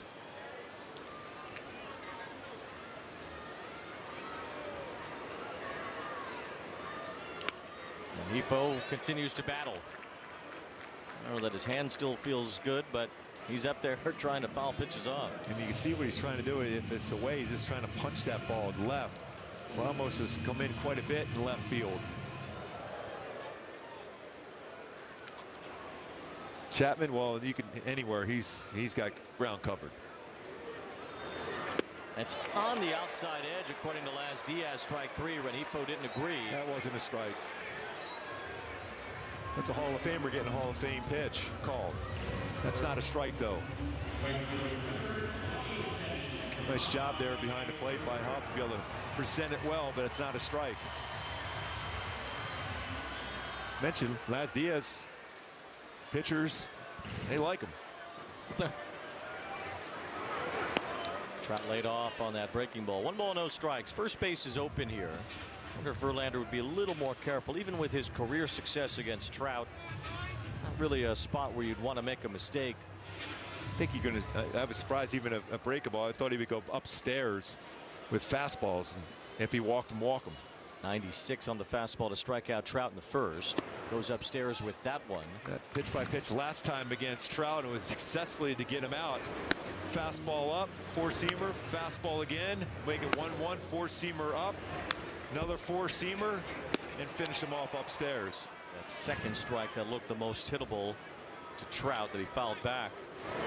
Verlander is not even really messing around here. The first pitch breaking ball out of the zone, the two fastballs nowhere near, and now 3-0. I would think Trout. He doesn't swing at 3-0 a lot, but I think if he feels he brings the fastball down at all, I think he would hack at it.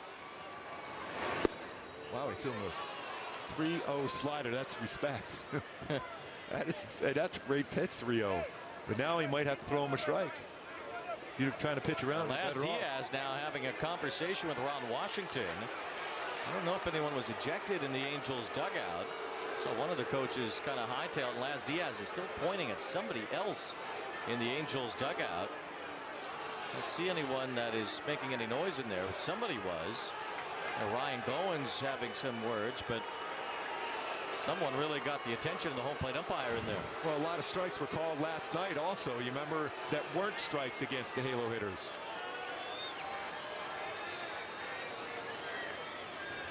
Can't tell if anybody has been ejected or not. 3 balls and 1 strike. I don't think so. That was a strike, though. That is 2. A fastball that got a swing and a miss. 3-2 now on Trout. Well, he painted back-to-back pitches. And Verlander fell behind, but now he's attacking Trout. 3-0 slider. Got over. I think right now four-seamer upstairs. It was down, at least within the strike zone, and Trout punched it foul, so it's 3-2 still. He's got a lot of life on his fastball here today. 96 again, back-to-back 96. Well, he has had more velocity this year than last year. He never really got the velocity up last season with Houston. It's come back a little bit this year, and even more so today. 3-2. Trout had a pretty hittable pitch there that he fouled away. He's had a couple in his first 2 at-bats of fastballs exactly his spot. 2 home runs last night for Trout. Put a charge into 1-2 in the 9th inning that nearly was a third. It's been a battle in this series between these two teams. No score in the 4th today. Trout takes ball 4. Good at bat. Trout ends up working the walk. Felt like it was a roundabout way to a mostly inevitable outcome that Trout was just going to walk with first base open. But it cost him a lot of extra pitches to get to that exact point. But I think when he threw that nasty slider to go 3-1, he thought, okay, maybe I can get him. And Trout fought off a couple fastballs, eventually worked the walk. Looking for that big moment swing here for Soler now, just to get the crowd going. Soler flied out to center field his first time today, facing Verlander. Hasn't faced him a lot. Swing and a miss here on the fastball at 96. Soler 0 for 6 in his career against Verlander. Soler barreling the ball more so far this year. He's gotten a lot more base hits than you'd expect. A guy who has a lot of extra base hit power. He's been really good hitting the ball to right field, right center too. You might be forced to do that on fastballs away. Coming up to be about a 20 pitch inning here for Verlander, through 8 pitches each to Renifo and Trout. First time any traffic against Verlander. Second time through. Soler went reaching for that high fastball. 1 ball, 2 strikes. As well as the Angels have hit fastballs this season, though, the 2 guys that have had a little tougher time with fastballs have been Soler and Joe Adell. Hopefully that turns around today, get those fly balls, see how far they can go. Swing and a miss.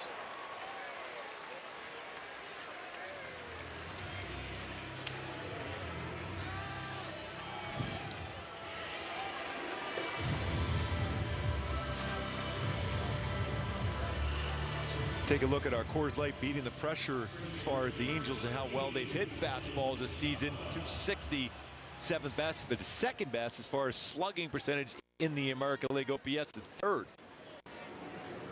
This guy right here, Nolan Shonewell, hits fastballs very well. Breaking ball in the first pitch. Shonwell's had a few hits already against Verlander in his career, so we'll see if he can come through with 2 outs. Ward with good enough speed to score on most base hits. Ramos cheating in left field.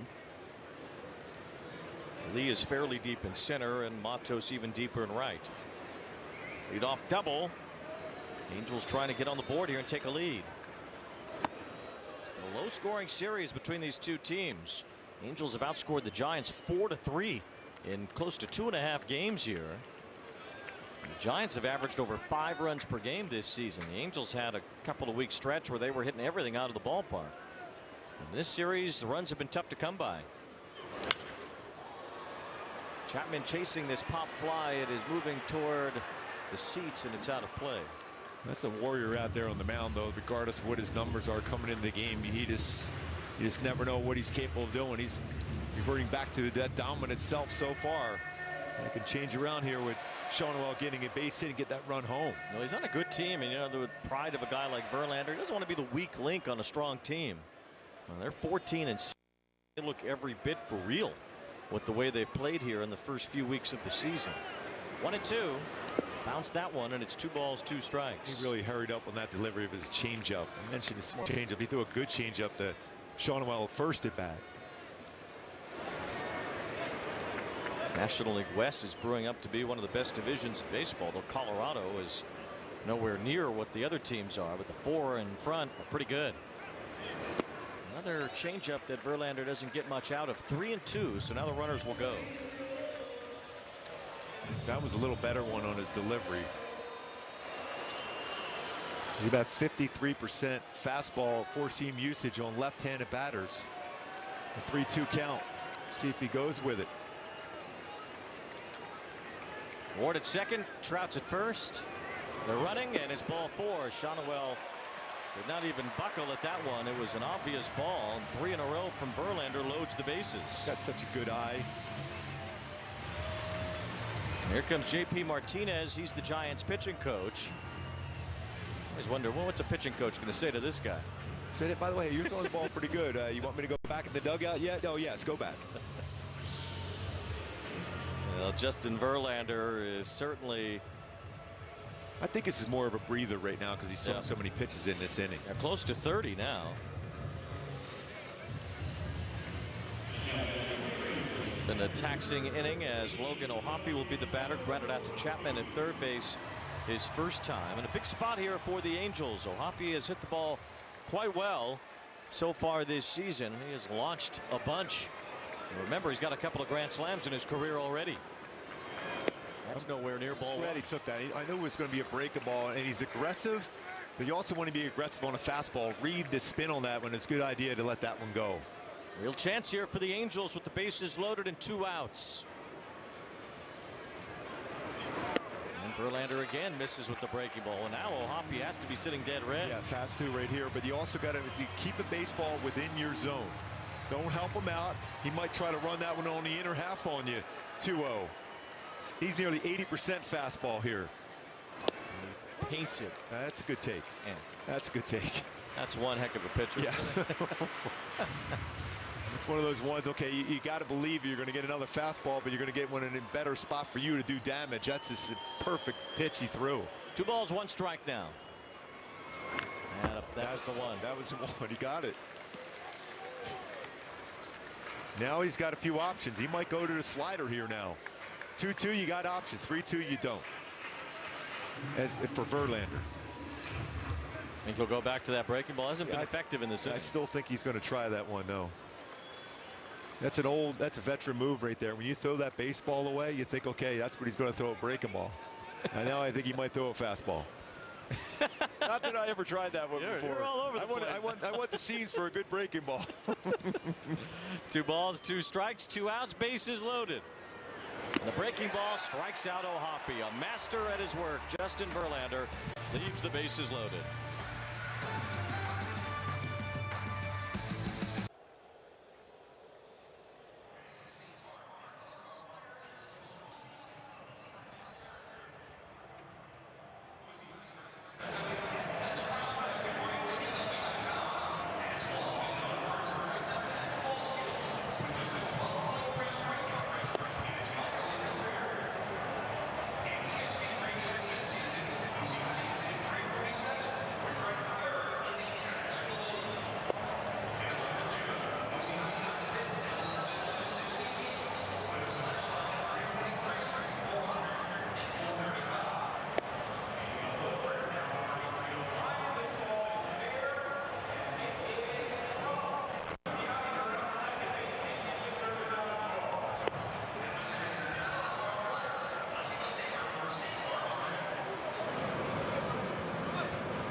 Angels Baseball and FanDuel Sports Network brought to you by UCI Health. Compassionate expert care for everyone in the region.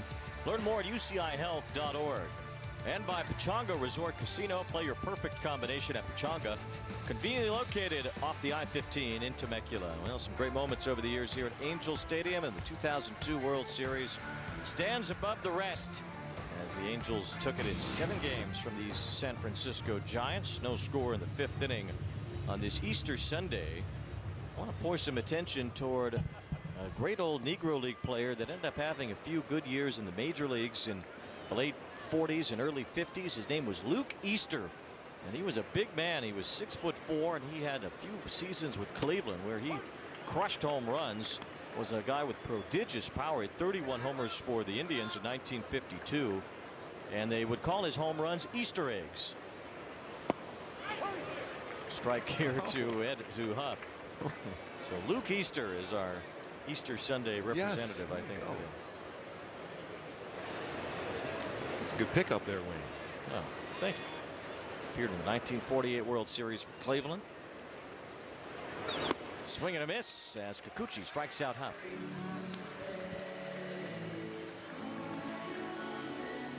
All right, I think I heard Lisa Loeb that time. Kikuchi has 3 strikeouts in the game now. Runs that 4-seamer upstairs.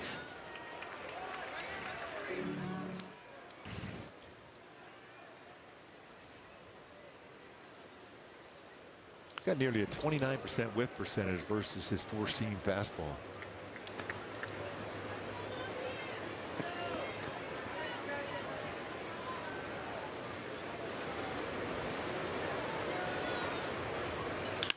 That ball is hit hard, and Elliot Ramos has a base hit. Adele could not cut it off, and so that makes Ramos get to second base. It's a 1-out double. Ramos has been on base 3 times today. Now the ball is trickling in as Rengifo shovels to Kikuchi, and Ramos is safe at third. Adele did not get it into the cutoff man, and the ball rolled away up the third base line. Rengifo went to go scoop it up, and Kikuchi took some contact as well on a hard slide into third base. Yeah, you hope he's okay on that one. That was a real hard slide in there, and Rengifo flipped it to him. Kikuchi has the trainers coming out after him. He doesn't want the medical attention. Ball hit hard. It's all the way.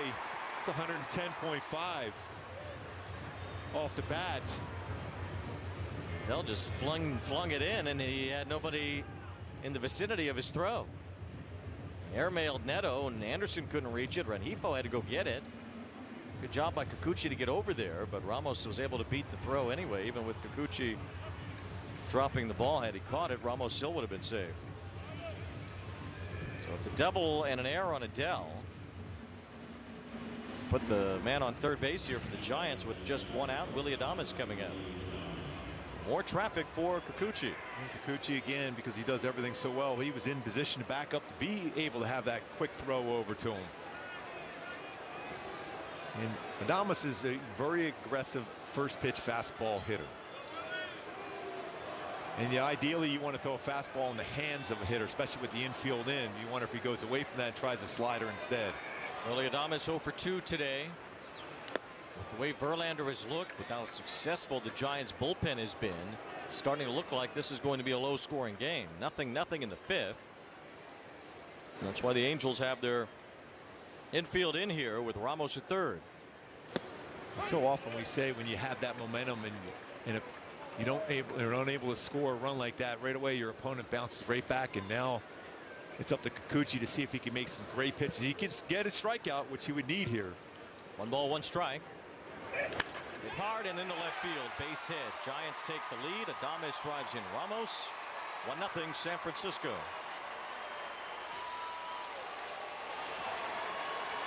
You knew at some point he was going to start swinging the bat, and he gets one right there. Didn't get it inside enough, middle of the plate, and he was able to get his hands quickly through it. You see the reaction by Kikuchi. He knew he missed his spot. Now Jung-Hoo Lee is the batter. He's 0 for 2 today. Giants have threatened in each of the last 3 innings. They finally push one home here in the 5th. And it's Willy Adames, their $182 million man, that has driven in his 10th run of the year, his second in as many games. The 7th double this season for Ramos. On base all 3 times too. 1 ball, no strikes on Lee.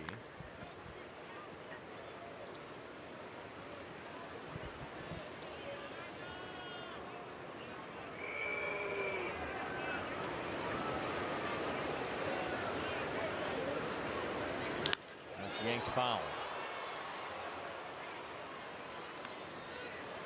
Kikuchi had been on the ropes a bit in the 3rd inning, but got out of it. Same in the 4th. Here in the 5th, the man was put at 3rd after a double and an error. Willie Adames ripped a single through a drawn-in infield. It's not close, and it's 2 balls and 1 strike now as Kikuchi and Verlander, who were teammates last year with the Astros, battling each other here today, and both have had some good moments. Verlander 3 perfect innings and then dialed through a bases loaded jam in the 4th. Good slider there from Kikuchi. Might be his best slider today. That had a good bite to it.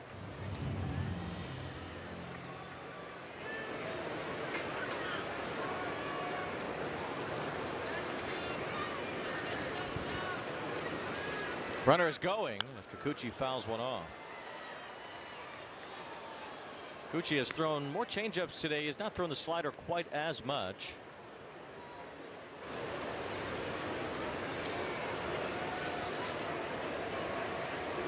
He's typically thrown it today to right-handed batters.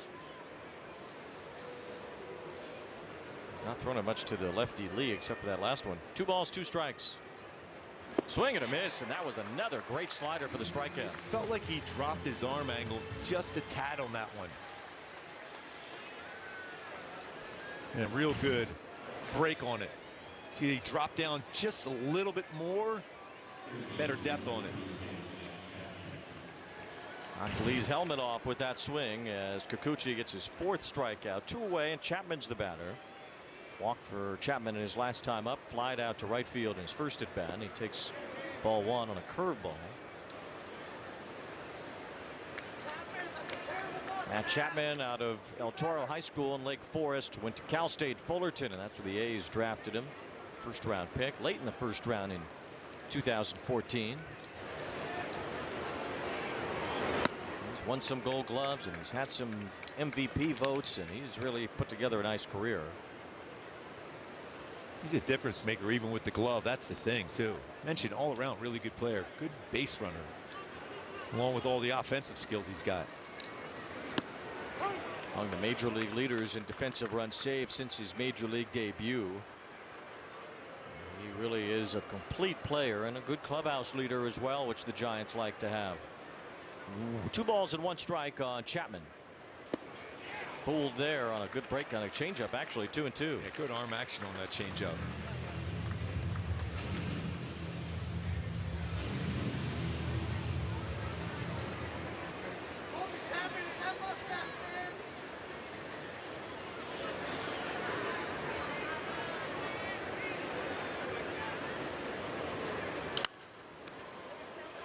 Late on that 4-seamer after the changeup.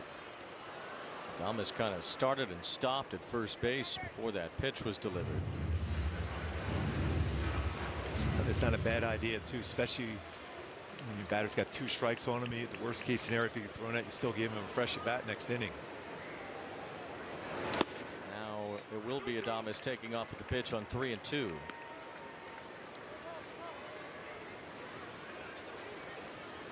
Kikuchi's had to battle these last few innings. It's run up his pitch count. He's thrown 83 now in 4 2/3 through 79 total in his last start over 6 innings.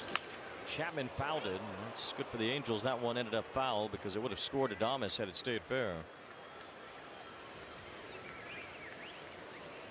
Kikuchi did give the Angels 104 pitches against both the Cardinals and the Rays, so probably has more in the tank for another inning if he can get through this one. 3 balls, 2 strikes. Adames takes off again, and it's another walk for Chapman, his 2nd today.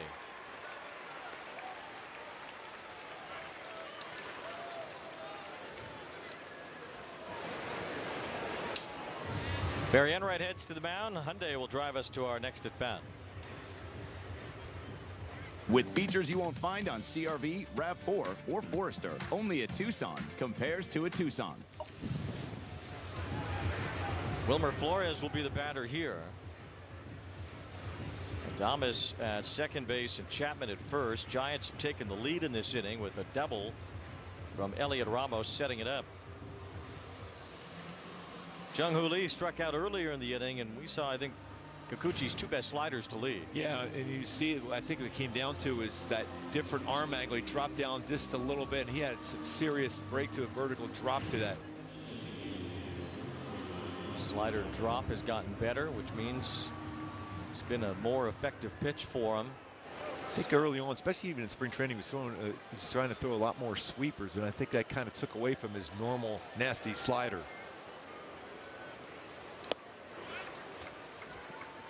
Seems like every at bat today, or at least most of them, have been a battle for Kikuchi. A lot of longer counts. Pitch count has gone up. He's only allowed the one run, but hasn't been an easy road. Throw behind the runner at second base, so Hoppy just chuck it down there, even if the infielders aren't quite ready to keep the runner's attention. Part of it is too, every one of his pitches has been so important in every start because he hasn't got a lot of run support, especially when he's been on the mound. Got none today. 1 ball, 1 strike on Flores.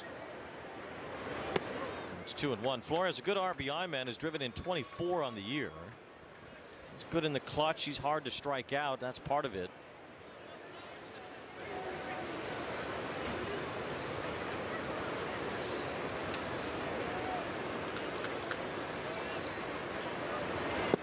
Entered today, tied for the National League lead in RBIs. Yeah, Laz Diaz pushed, saying it's off the plate. It wasn't off the plate. It was on in the strike zone. Kikuchi not real happy about it, and that's a strike. Yeah, as you can see. Edge of the inside corner. Kikuchi's been frustrated with the strike zone today. 3 balls and a strike. Swing and a miss to make it 3-2. That was Michael Darrell Hicks getting ready in the Angels bullpen. Again, that pitch count's climbing high, 90. He's not yet through the 5th. Gonna have his best pitch, whether this is his last of the afternoon. So he can just limit that down just to 1 run. Another full count, which means the runners will take off again. This time Adames from second base and Chapman from first.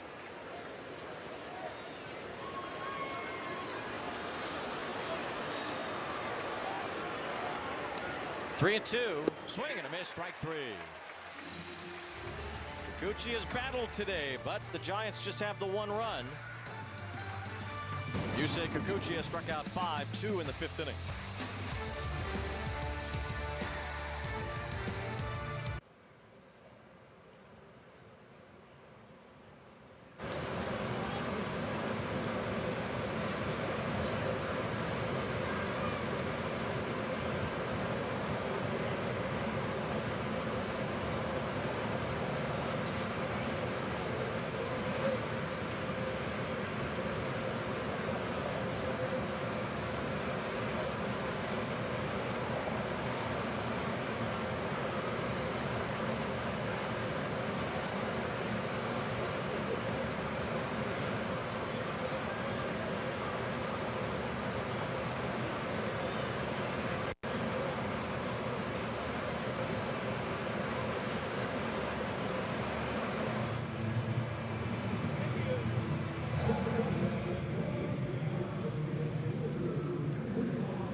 Verlander was able to get through a fourth inning in which he allowed a leadoff double and walked 2. He had 3 strikeouts, and he was just pitching his butt off really in that bottom of the fourth inning. He was excellent. Yeah, he threw 33 pitches to put up a 0.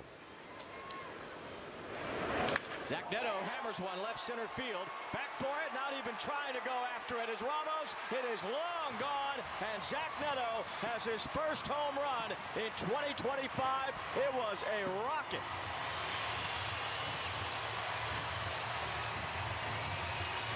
That was Magneto. He's hanging out in the rock pile. That is a blast. 428, 109.3 off the bat. Wow. Just like that, respawn. So a double and a home run already in his first 3 games back for Zach Neto. Yeah, he's good. 428 feet. It's amazing that Verlander, we're just talking about him, all the work he had to do to get through the fourth inning, all the pitching that he had to get done after a leadoff double and 2 walks. Then he makes 1 mistake in this inning. It's gone. 1 run right there. 2 balls, no strikes on Joe Adell. Adell with a ground out today. Made an error in center field in the top of the inning that allowed an extra base, helping Elliot Ramos get home. 33rd home run of the season for the Halos now. Finally getting that home run swing back. 2 yesterday, they were Trouts. This might be a tough play in shallow right field, but it's made by Matos. How about this swing from Zach Neto, his 3rd game back. The heater out over the plate. Verlander, he's seen enough of baseball. He knew how that was going. He just wanted to check how far that did go. Zach Neto, and when you're homer off a future Hall of Famer, you got to take a look at that one. Kylie liked it. Yes. So that might catch with him again today. Zach Neto stood up on that one. That was a no-doubter. A nice response there for Neto and the Halos after that run score for the Giants. 1 ball, 1 strike. Where say Giants when I see Verlander out there on the mound. It's like, oh, okay, Giants. What's he doing here?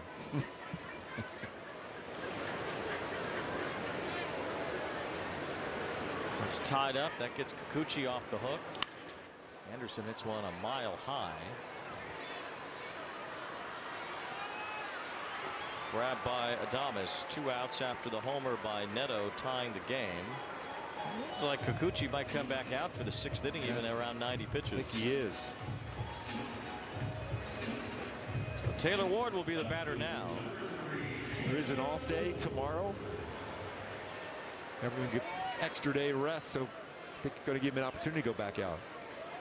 Pirates are here Tuesday night. Angels will have Jose Soriano against Bailey Falter on Tuesday. Falter, a left-hander. Wednesday night, Jack Kohanowitz against the former Angel Andrew Heaney. And on Thursday, also an evening game, Tyler Anderson against Carmen Majinski. Which, if you look at the spelling of Majinski, you would never say Majinski. M-L-O-D-Z-I-N-S-K-I. Majinski. I could appreciate a last name like that. That one has you beat by about 2 miles. Another pop-up. Verlander gets out of dodge as Adames takes over the infield to end the inning. Leadoff homer, though. Zach Neto evens the score with 1 big swing.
Leave the Big A looking stylish Friday, May 9th. First 25,000 fans in attendance will receive a quilted quarter zip courtesy of Memorial Care when your Halos take on the Orioles. Visit angels.com/promotions. There it is. That is solid. I'll be more stylish than ever, I feel. Well, of course you will. Well, when I dress myself, well, look what happens. 2 balls, no strikes on Luis Matos leading off here in the 6th inning. Kikuchi's trying to get through 6. He has done so in each start so far. Brock Burke, though, is warming up behind Kikuchi in the bullpen as the pitch count nears 100. His season high is 104. He would need a quick inning here to avoid the bullpen. An all-important first out will give you that shot. Angels didn't use much of their pen yesterday. Detmers ate up some innings behind Hendricks, went 2 2/3, and then Ryan really Johnson threw the ball well yesterday. That's the best he looked so far this year. And Johnson looked good too, an inning and a third. Yes. Retired all 4 batters he faced. I'm sure he wears out that dirt and grass is menacing around before he takes the pitching rubber. Giants only had 1 hit after the 4th inning yesterday, but still won the game 3-2. Today it's tied 1-1. Low scoring series. All 3, a lot of full counts.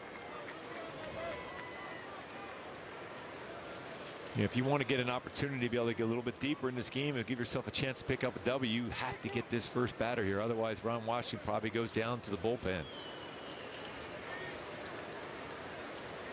This will be the 97th pitch. Swing and a miss, strike 3. That 3-2 slider to the back knee has been successful for Kikuchi today. I really like his slider today. See how tight that spin is. Only had 4 full counts, but it seems like they've all come in the last inning or 2. It's 3-2 on Flores when he struck him out in the 5th. 3-2 on Matos to start the 6th. Another 6 punch-out performance for Kikuchi today. Ties his season high. He's had either 5 or 6 in each of the outings. He's now 28 strikeouts in 29 and a third innings on the year. Fitzgerald has a base hit. Broken his bat a couple of times today. Last 3 punch-outs have been on his slider. Well, better off than Elliot Ramos threw his bat into about 20 rows back behind the dugout. 2 balls, no strikes as Fitzgerald takes ball 3. Yeah, I think this is potentially the last batter for Kikuchi. He's battled it really hard today. VR is on deck. Well, Kikuchi gets a nice hand for his effort today. He gave quite a bit of it as a strike is dealt. Over 100 pitches now. Been not exactly an even road. He's only given up 1 run and now a walk. His 4th of this game puts Fitzgerald at first base and brings Ron Washington to the mound with David VR due up. Bottom of the order here for the Giants. VR, the number 8 batter.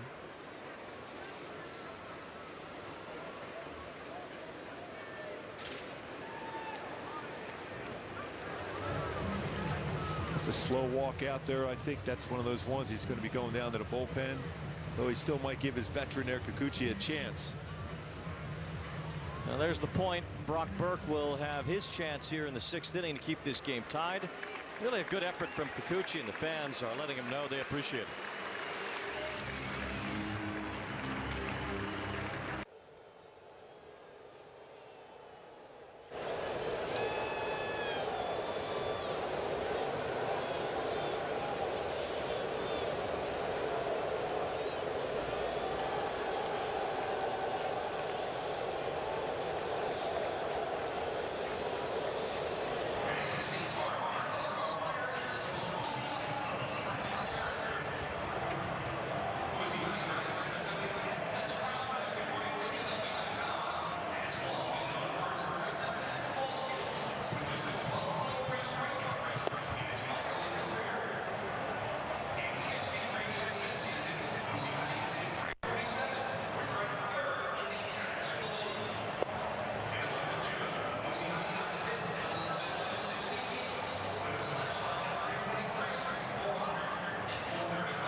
Angels just holding the Pac-Man race last half inning. It's part of their new Level Up exhibit presented by Bandai Namco. It's located at Angel Stadium's right field pavilion, section 240, offering arcade games, prize machines, a unique Pac-Man inspired photo op. It also features a range of games that are free to play for visitors. Had the ribbon cutting ceremony a couple of nights ago to open it for real. It also features popular and fun multiplayer titles such as World's Largest Pac-Man, Pac-Man Battle Royale Championship, Pac-Man's Pixel Bash, and also a vending machine with exclusive collectibles. Wayne, that's right up your alley. I just know I'm going to go. Actually, you would do this inning. I'm going to go see if I can set a new PR. I got you covered. I got you covered. Thank you very much. It's all about your Wayne's World, so I'm in. Well, here's Brock Burke against David Villar as Burke misses with the first pitch. Yusei Kikuchi, 102 pitches. Walked 4, gave up 5 hits, some traffic on the bases, but just the 1 run so far. I think Fitzgerald's going to go on first movement by Burke here. He's got a big lead. Burke's kind of come in with the first 2 pitches out of the zone and falling behind, and the way that Kikuchi did throughout the day, which elongated his pitch count. It's a little bit bigger lead here.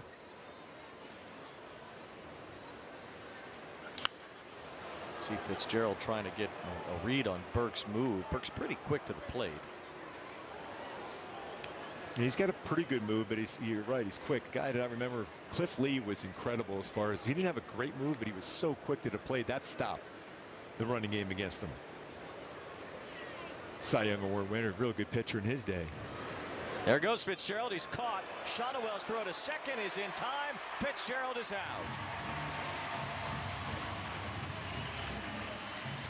Big out there too. Quick tag. It's going on first movement. Guessed wrong. Closes Kikuchi's book as well. 1 run. That's a quick throw by Shonowell. Remember, he hit a runner before in the back with that throw. He was quickly got out of that path. See how far in that infield grass he got to. Perfect job by Shonowell on that. He took a couple steps after catching that ball to get into that angle. As long as you trust that the throw is going to be on target, you can take that extra step.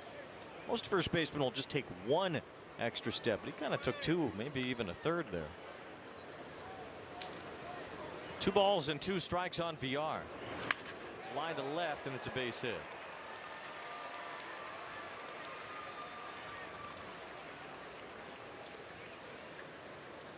Well, some bumps for Kikuchi today, but ultimately just 1 run allowed. Yeah, again, he made some pitches when he had to. His slider was really good depth in it. 6 punch-outs, last 3 strikeouts on his slider. And what a nifty play on the backhand on the liner. Had it working, giving the team a chance to win this game and win this series against the Giants. Sam Huff, the batter, well, he's really started to find that slider as a strikeout pitch in the 5th and 6th innings.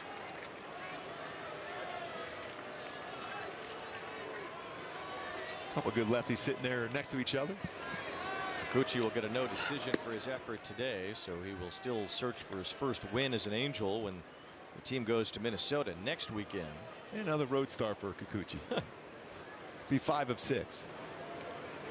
Angels have the 3 with Pittsburgh coming up. Huff with a fly ball to right center. That's where the ball carries here. Adele is back near the wall. He leaps, and it's off the top of the wall. I believe it's a home run. Sam Huff has hit a home run here to give the Giants a 3-1 lead. Boy, the number 9 batter in the order.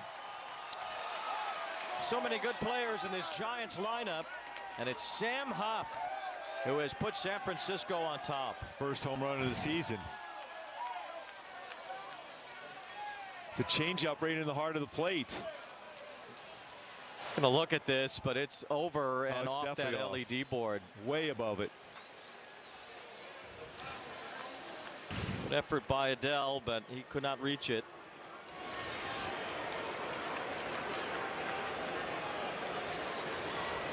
First major league home run for Sam Huff since 2023. Last hit one on September 15th of that year against Cleveland in a 12-0 game. After review, it has been confirmed it is a home run. Now the Angels will have to scrap against Verlander and a very talented Giants bullpen. Down 2 runs. It is 3-1 San Francisco.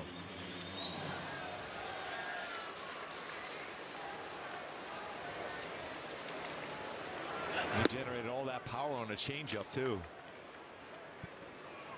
102 off the bat. He drove it to center field and try the pull it. That carry we talked about in the afternoon here at the Big A. After a tie ball game on a swing by Zach Neto, the Giants come right back and hit a 2-run home run here to take the lead. That's their 25th home run of the season.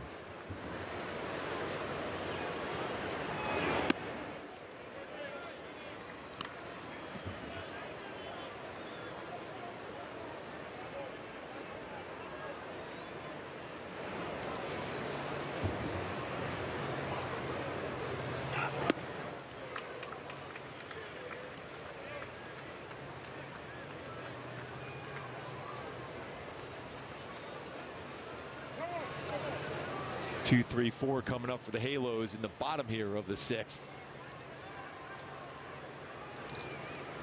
Team has played hard, fought hard today. It's an unlikely batter for the Giants, though, that breaks the tie here in the 6th inning. Burke overthrowing. 3 balls and 2 strikes on Elliot Ramos. Sam Huff, his first major league home run in a year and a half, gives the Giants the lead. Those runs are charged to Burke. It is not Kikuchi's responsibility. He still gets a no decision.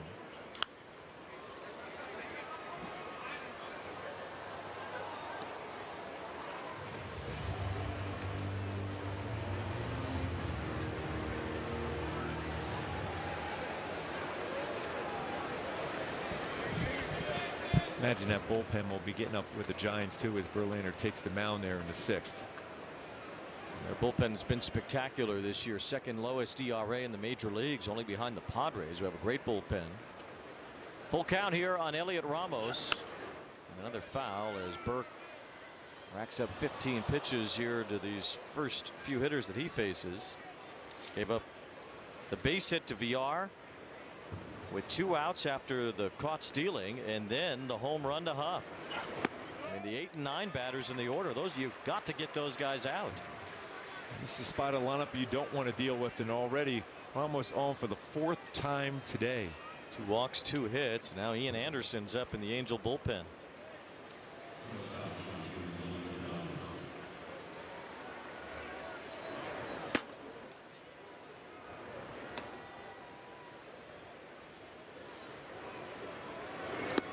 Strike 1 to Willie Adames, who has driven in a run today with a base hit.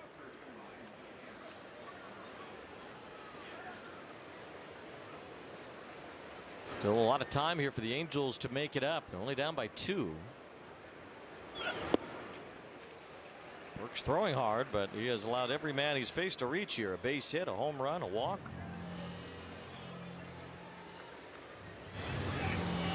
I don't know. It stings a little extra when you have the 8, 9 guys are guys who have been in the minor leagues for most of the last few years. Especially after you just tied it up too with a mammoth home run by Zach Neto.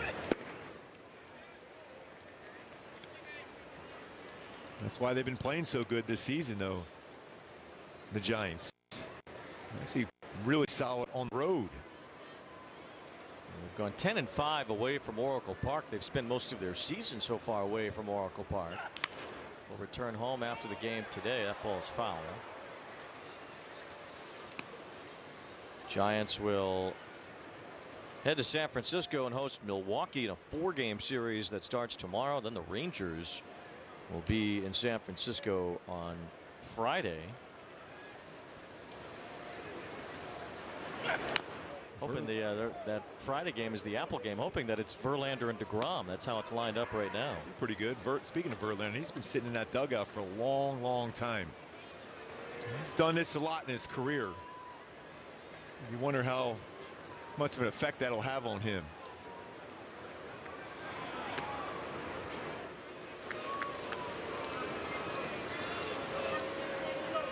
The 8, 9, and 1 spots in the Giants order today. 5 for 8. A lot of that has been Ramos, but Huff has 2 hits, including the go-ahead home run here. 2 balls, 2 strikes on Adames. A lot of these pitches are missing well out of the zone from Burke. Yeah, what you're seeing is he's overthrowing, and he's flying. That front shoulder's opening up. He's trying to muscle up, frustrated a little bit. He's got good stuff. Don't need to do that. And again, you see that, how quickly that front shoulder opened up. He's got a very good plus fastball, even better changeup. But when you overthrow, you're going to elevate.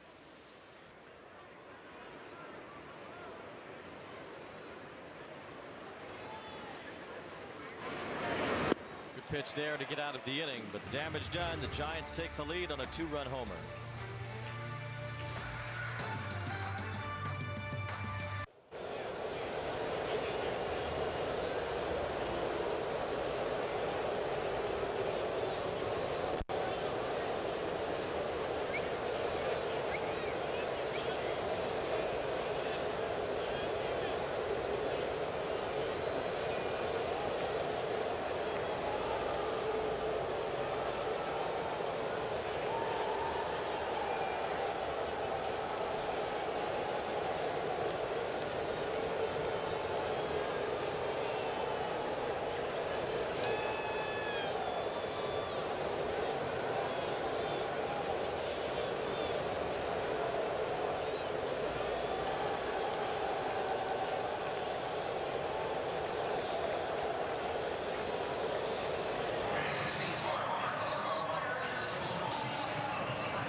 Purchase through angels.com/heritage includes a customized jersey. Along with a ticket to the game, fans must purchase through angels.com/heritage to receive their special jersey. These all look pretty cool. Yeah, really, really nice.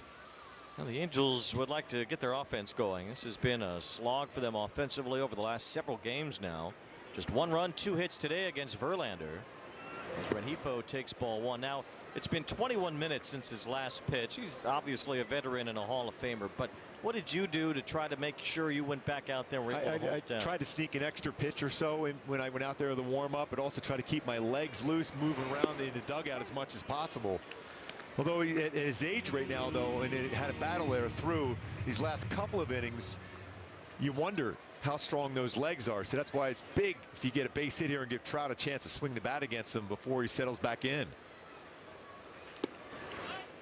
All breaking balls here to Rengifo, and he falls behind 2-1. Did you find it was difficult to go back out after a long period of time? Well, when you get a lead, you feel a little bit fresher, and then you're right away thinking, okay, I'm just got to go back to attack mode. And when he's been that great of a pitcher, it should be easier for him.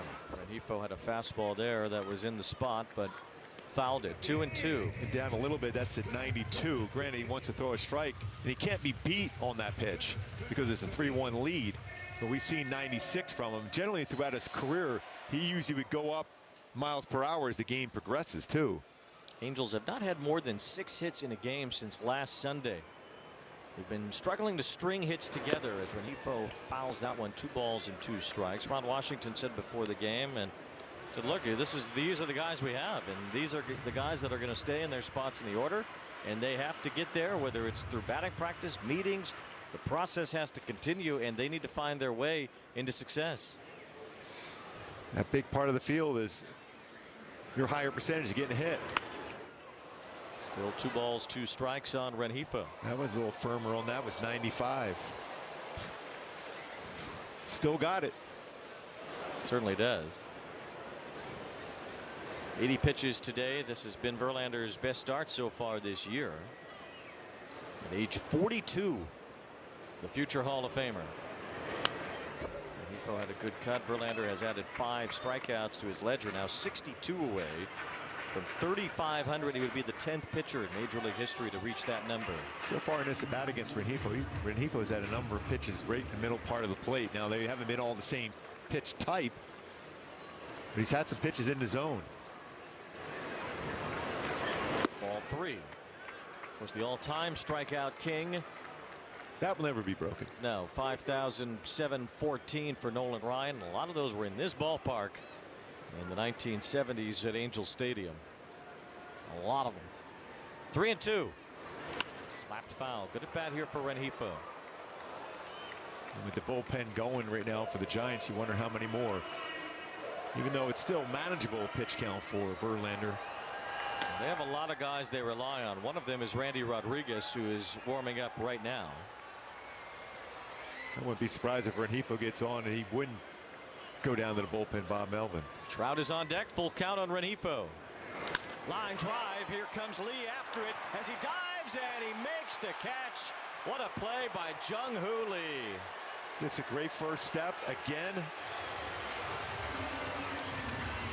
You talk about a kid that can do it all. Hit well. It is a great at bat for Renifo, but a better play by Lee in center. Just a great read. You don't make that play and just have a great first step and read, and he did a great job catching that ball. Winning teams make the plays, and the Giants made one there. Here's Trout. First pitch curveball in there from Verlander. Remember, he threw him a lot of fastballs, all fastballs, the first at bat. And he ended up walking the second at bat. Trout had 2 home runs here last night, now has 8 on the year.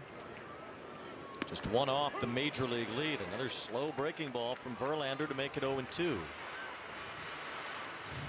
It's the best I've seen Verlander pitch in person in years.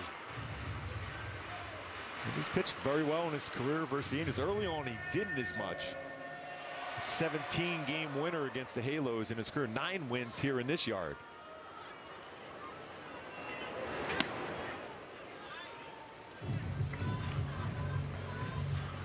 So he went with a flat slider on that one. Soler on deck. Angels just trying to string it together offensively. It's been a grind here of late. And Trout is punched out for the 2nd time today. Verlander has fanned 6. That was 97, by the way, his hardest fastball. He has saved it for Trout. Got it with 96 in the first at bat and 97 upstairs here. Well, he set him up with that slider upstairs. You knew he was going 4-seamer, and he went right with it. Trout now is 5 for 45 lifetime against Verlander. Here's Soler with 2 outs.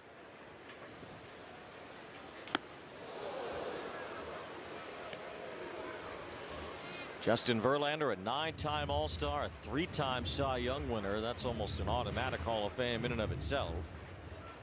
He was the American League MVP in 2011. He's pitched 3 no-hitters. Aiming for career win number 263. He wants to stick around all the way to 300. Going to have to probably be out there a few more years to get to that number.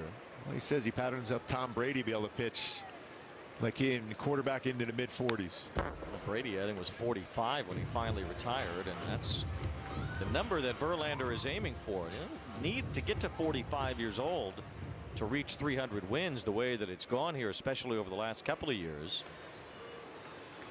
Still pretty good a couple of years ago. He won 13 games, made a few postseason starts for the Astros. Last year was a struggle. He couldn't stay healthy much either. Ooh. Somehow that was not called a strike. That was a pretty good pitch. That's definitely touching that lower part. See if Soler can make a pay for it now. He's ready to stomp off the mound and cap his day with that one. 2 balls, 2 strikes on Soler. Ooh. Into the scorer's booth. Ed Munson better watch out in there. I think he's going to give that a hit. Looks like he didn't get hit.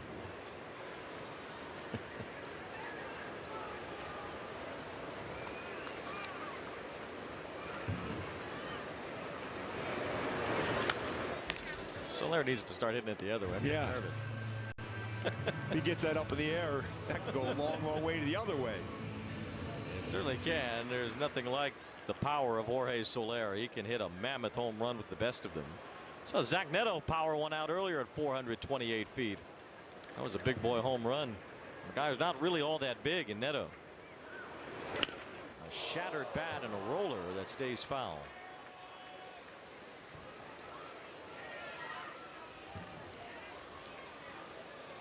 Go back 3 years for the last time Verlander struck somebody out with a pitch that was as fast 97.4 miles an hour as the one to Trout. You know, we said how, you know, those two matching up against each other, you knew that was going to bring the both of them to see who was going to be the best that day. And so far, Verlander was against Trout with those firm fastballs, 2 of them.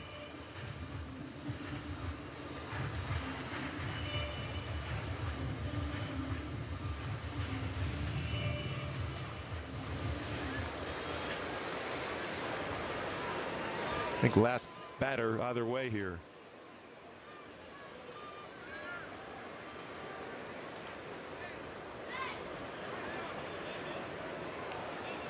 Two and two on Soler. Another pop up behind home plate and foul. Verlander nearing 100 pitches. Giants bullpen is ready behind him. He did throw 104 in his last start against the Phillies. Results have not been quite the same for Justin Verlander. But he is as intense and in control as he has ever been. Soler laid off, ball 3. That's a good take. That was nasty. He threw him a curveball. He's throwing him a sweeper in this at bat, a slider. It's a 4-seam fastballs. Long at bat. Generally, that favors the hitter in a long at bat.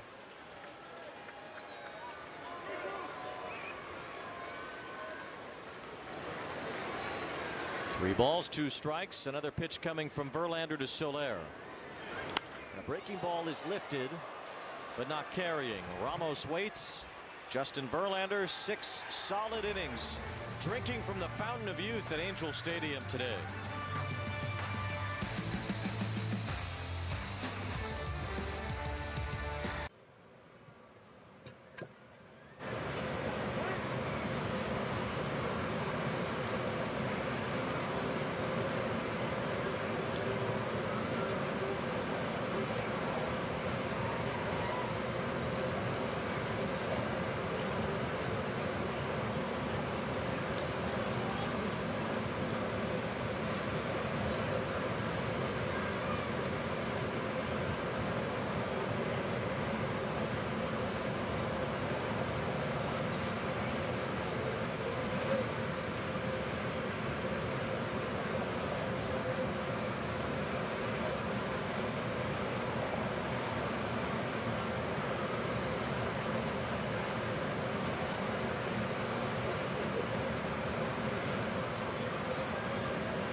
T-Mobile Coverage Cam. We show you the great Ichiro Suzuki, the Hall of Famer, and Jung-Hoo Lee, who models his game after Ichiro even wears his number.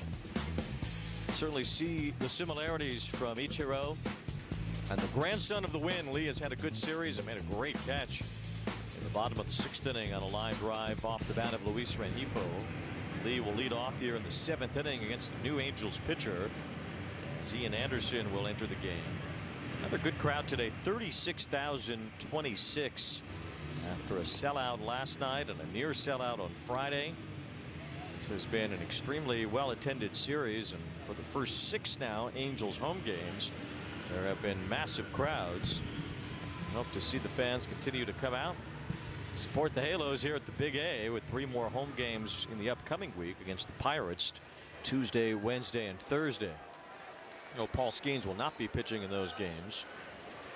See if the Angels can take advantage of that fact and start to pile up some wins here. And really, since last weekend in Houston, the offense hasn't been quite the same, and therefore the wins and losses haven't been quite the same. Yeah, you're relying a lot on the long ball.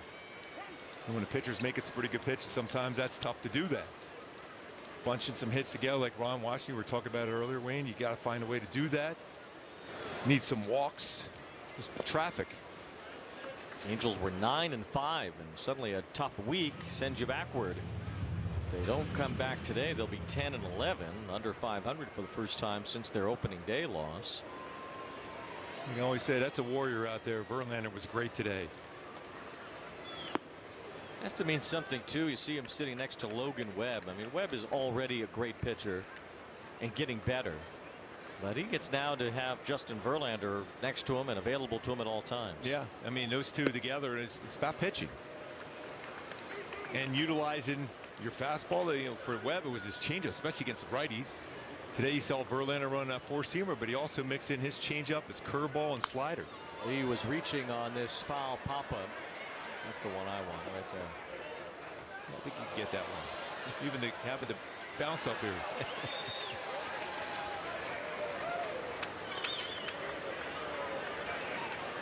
3 balls and 2 strikes on Jung-Hoo Lee.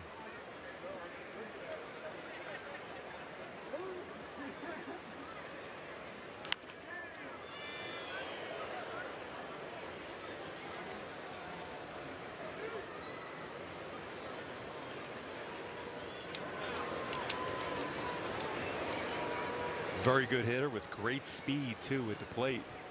Chapman behind him, then Wilmer Flores.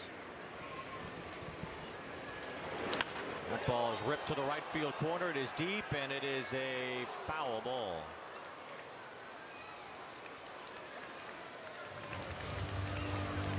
It's one of those things too for Trout. That's a work in progress. That baseball right around the corner, how that's going to go around for him as he gets more and more experience here at the Big A in right field. Jung-Hoo Lee was a 2-time batting champion in Korea, but he had 23 home runs when he won the MVP there. Leaps this one to the left field line. Taylor Ward is tracking. Ward is over, diving. He's got it. What a catch by Taylor Ward. Well, he laid out an unbelievable catch. Looked like he jarred his neck and head too.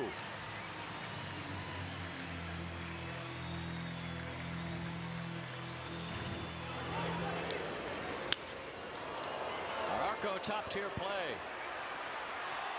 You see how much he jarred his head and neck on that one.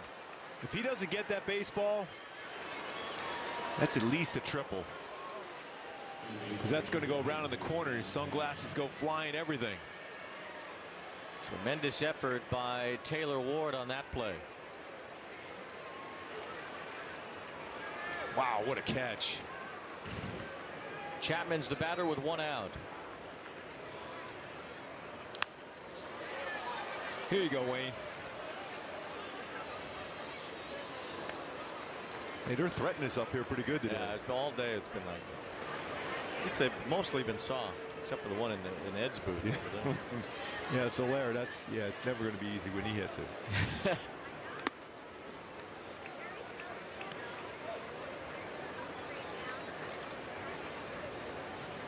Chapman has walked twice in this game. He had a home run yesterday. That's that great arm action on the changeup. He had answered this a few seasons ago when he was a starter. His changeup was as good as any right-handed changeup in the game. It's his bread and butter pitch, to be sure. Former first-round pick. He was 3rd overall. Drafted out of Shenandoah High School in Clifton Park, New York. He had all the best of it coming out of Saratoga County. Actually started the Futures game one year when he was coming up in the Atlanta system.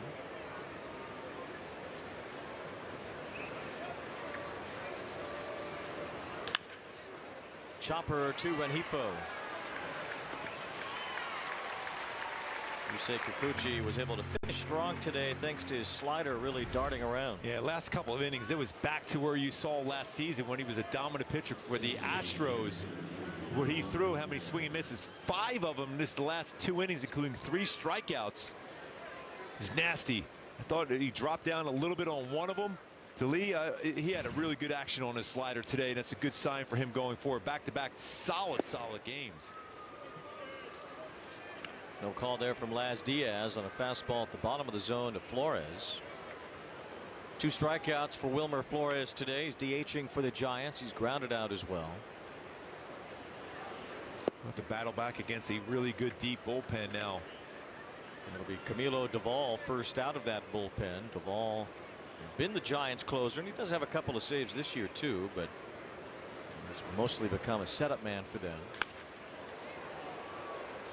See if that defensive play by Taylor Ward could spark the offense, if Ian Anderson could put up a 0 here. Only 2 hits off of Verlander today.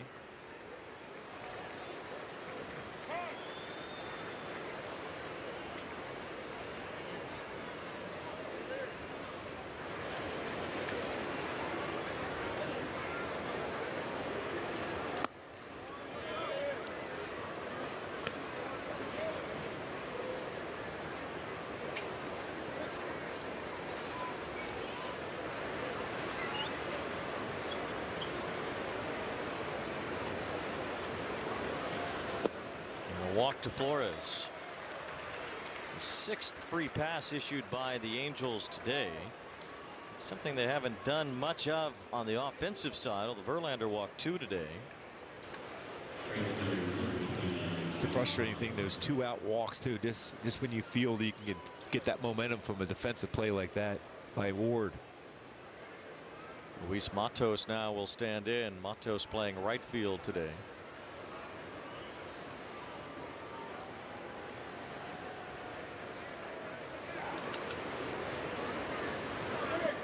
Hoping Matos could blossom. He's still just 23 years old. He was the California League MVP in the minor leagues a couple of years ago. See if Shotwell makes the play here. He calls off Ohapi, and he's got it. Good defense in this inning, and it was Taylor Ward who set it up. Robbing Jung-Hoo Lee of a base hit. Ward with a great grab.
Angels Baseball and FanDuel Sports Network is brought to you by Hyundai. With a brand new Hyundai, there's joy in every journey. By Jack in the Box, there's so much free food on the new Jack app, your wallet's going to miss you. And by the OC Healthcare Agency, navigate to a healthier you at angels.ocnavigator.org. Mike Scioscia and Troy Glaus holding up that World Series trophy, which the Angels won at the expense of the Giants, hoping to win this series as well. They'll need to come back, though, in the later innings against the Giants bullpen that has not been sparing many runs. Yeah, a lot of good power arms out of there. Well, another power arm himself, 95-98, will have cutter and slider. But he can be wild. And that's what knocked him out of the closer's role, is that he started to lose the strike zone. Duvall had 39 saves to lead the National League in 2023. Last year he's all over the place. 39 walks in 59 innings. That's Wild Thing type numbers. That's why he lost his job, and Ryan Walker's now closing. We saw him yesterday, but Duvall's an all-star, league leader in saves just 2 years ago. He's still young, only 27. Well, there you go, 3-0 on cue against Shonowell. 3 straight sliders too. This is one for sure. You're taking a pitch here.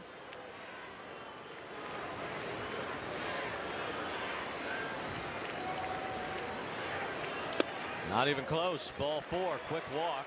Brings that tying run to the dish right away. Be just an extra pinch of patience here. I mean, Sean was a patient here to begin with. Not some of these other guys, though. How do they try to go about their business? Especially O'Hoppe, he does a lot of damage on the first pitch. I still think you probably haven't seen him before. I read a pitch here.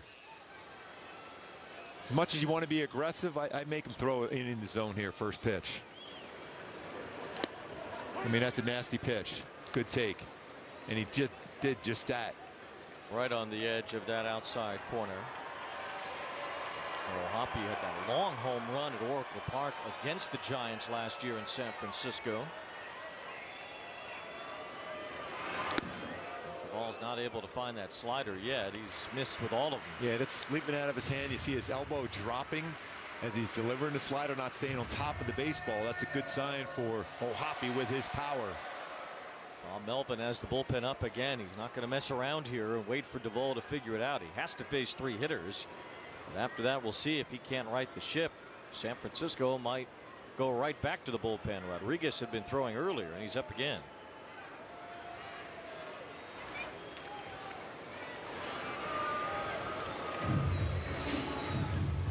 Angels won the opener 2-0. They fell last night 3-2. Another close, low-scoring game today, 3-1. The Angels trying to fight back late. Tying run at the plate. O'Hoppe had a huge cut at that one. And it was upstairs, exactly his zone. Now you'll probably see the slider. Just open if you're O'Hoppe, it's elevated enough. He does have some room in that right side of the infield if he wants to hit the ball hard that way.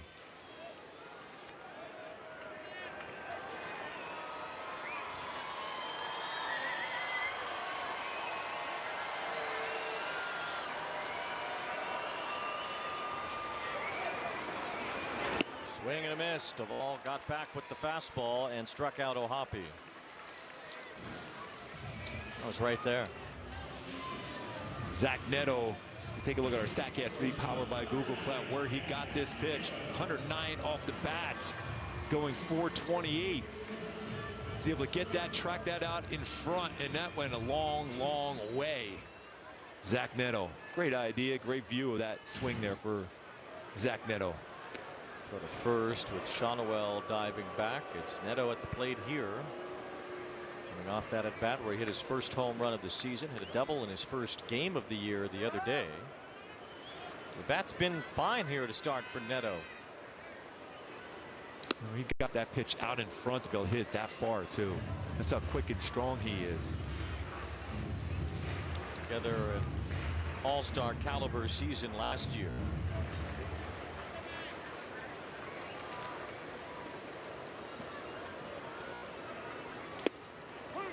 He painted the inside corner on that one. Not an easy at bat too when you think about it, as a right-handed batter against him. When he slings it from that arm angle and can run it in on you as a righty. He's tough, especially when he's in the zone. At least close to it. 2 balls and a strike on Neto. That one darted right off the edge of the plate. That's a good pitch.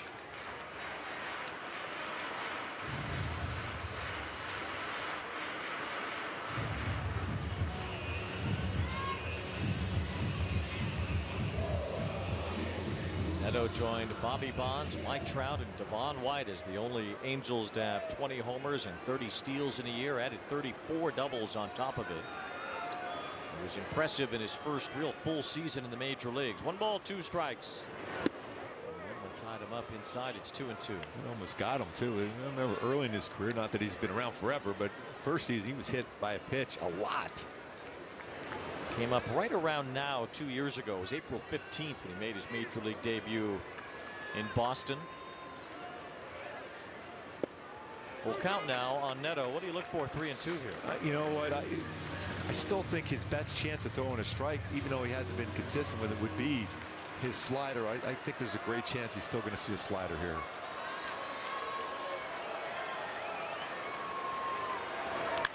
Bouncing ball to third. Chapman was able to grab it and start a 5-4-3 double play.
Register your little angel for the 2025 Junior Angels Kids Club presented by OC Waste and Recycling.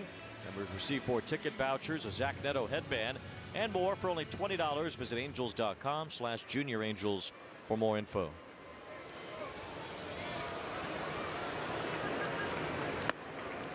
First pitch strike in there to Fitzgerald from Ian Anderson. Well, it's been that bottom part of the lineup here for the Giants have been very effective. 7, 8, 9.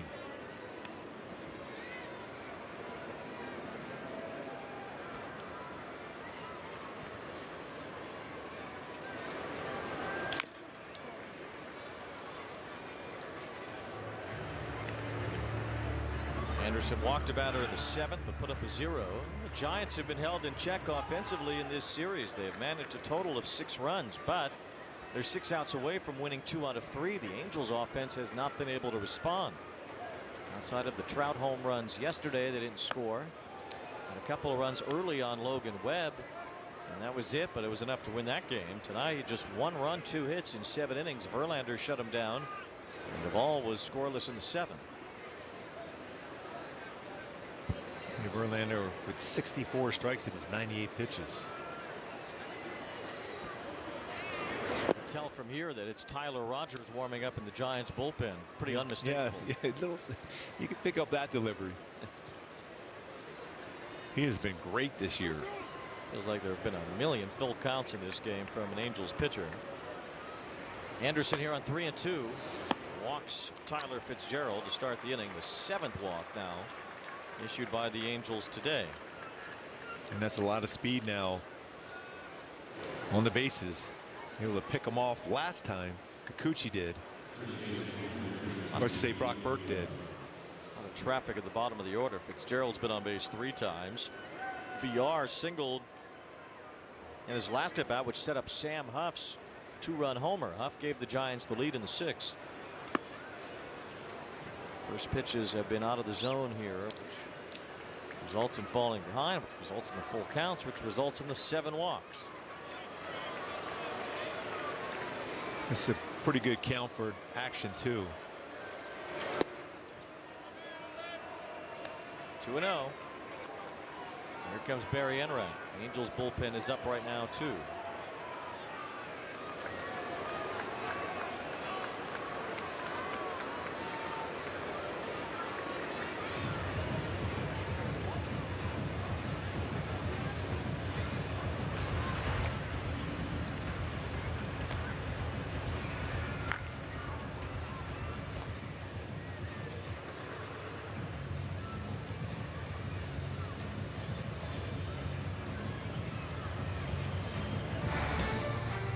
Stanley Cup playoff time. We've got you covered on FanDuel Sports Network. Round 1. The Stanley Cup playoff starts Monday. Andrei Kopitar leads the LA Kings. Connor McDavid, 7-time All-Star for the Edmonton Oilers. They will face off. Coverage starts at 6:30 on FanDuel Sports Network. Game 1 of that Western Conference playoff series. 4th year in a row these two teams have met in the playoffs. Edmonton had home ice advantage the last 3 years. They won all of them. Different now with the Kings with the home ice advantage. That's how you get a good rivalry going. That's how the Yankees and Royals had that great rivalry in the 70s and 80s. Kept meeting in the playoffs. Michael Darrell Hicks is up in the bullpen for the Angels.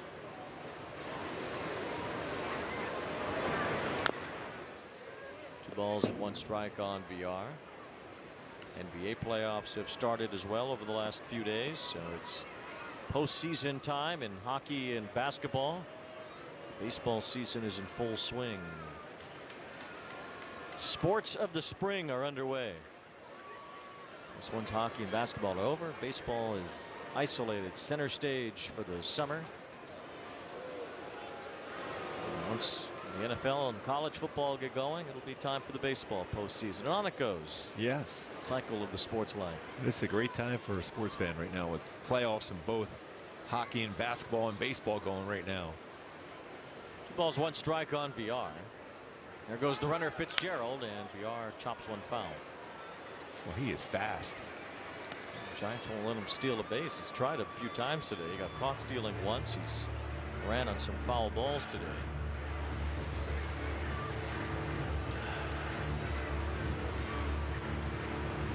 I felt like that was not a hit and run too. That looked like a straight steal the way he went into the base. He's 4 for 4 in stolen base tries this year. 2 balls 2 strikes now on VR. Fitzgerald leaning again, but not running, as Anderson's changeup does not entice a swing. Gotta believe he's going here now. So many base runners for the Giants today. It's kind of a small miracle they've only scored the 3 runs. And so many more opportunities. Chance to strike him out, throw him out here. 3-2. There he goes. Swing and a miss. Throw to second. Won't be close as Fitzgerald easily swipes the bag, but Anderson does get the strikeout. So now 1 out, and the batter will be Huff, who had the big hit last time.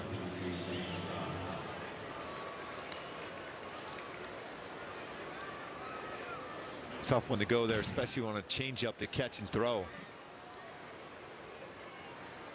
Difference maker today was Sam Huff, at least so far. His 2-run homer in the 6th inning is the difference in this game. Broke a 1-1 tie off of Brock Burke. StatCast will show you how the wind had just enough of an effect to help it over. Yeah, baseball does carry a lot better here today, and a little bit of a breeze, and it's blown out that way also. He seems to carry well to right center, and you see a lot of balls hit off that LED board. Joe Adell made a leaping try for it, but it was just out of his reach. And one other game happening right now. The Cubs and the Diamondbacks are tied in the bottom of the ninth at Wrigley. Washington and Colorado play tonight. They have game 2 of a doubleheader, and the Astros play the Padres in the Sunday night game. Houston trying to sweep that series.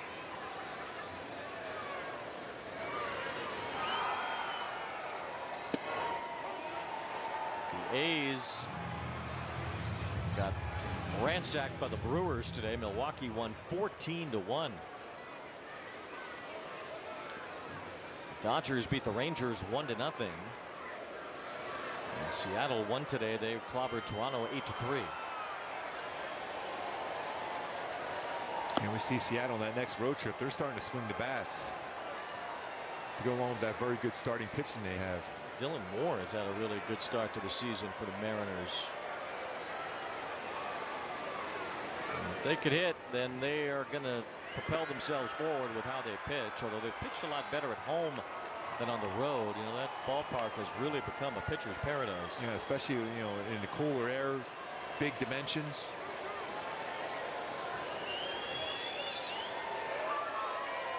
Three and two on Huff, another full count.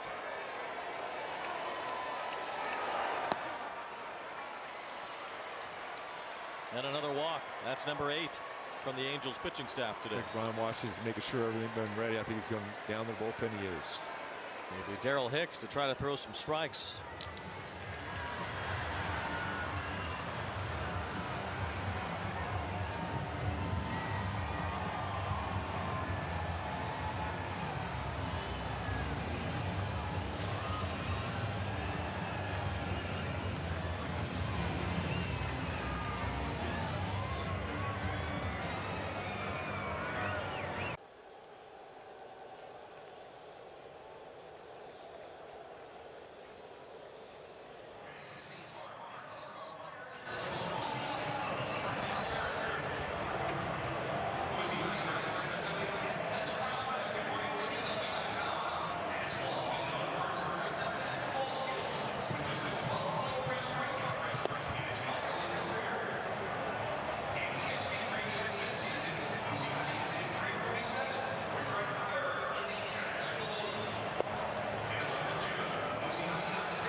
This Mother's Day, May 11th, treat mom like an all-star with the ultimate Mother's Day champagne brunch at Angel Stadium.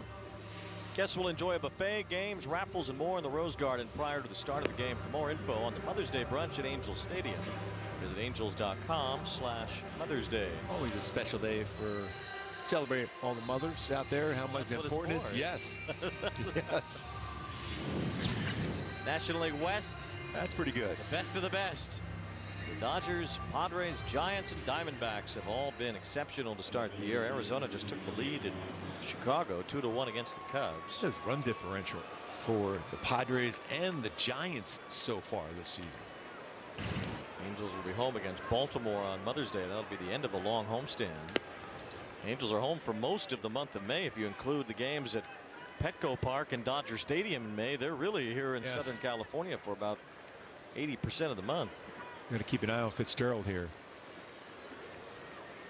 If there is some action there, I think you go to the trail runner, and that would be Huff if they have both of them going.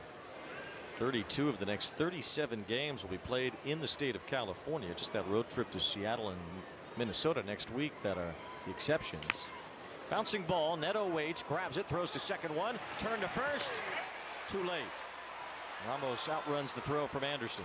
Did everything you could on that one. Just hit too slow.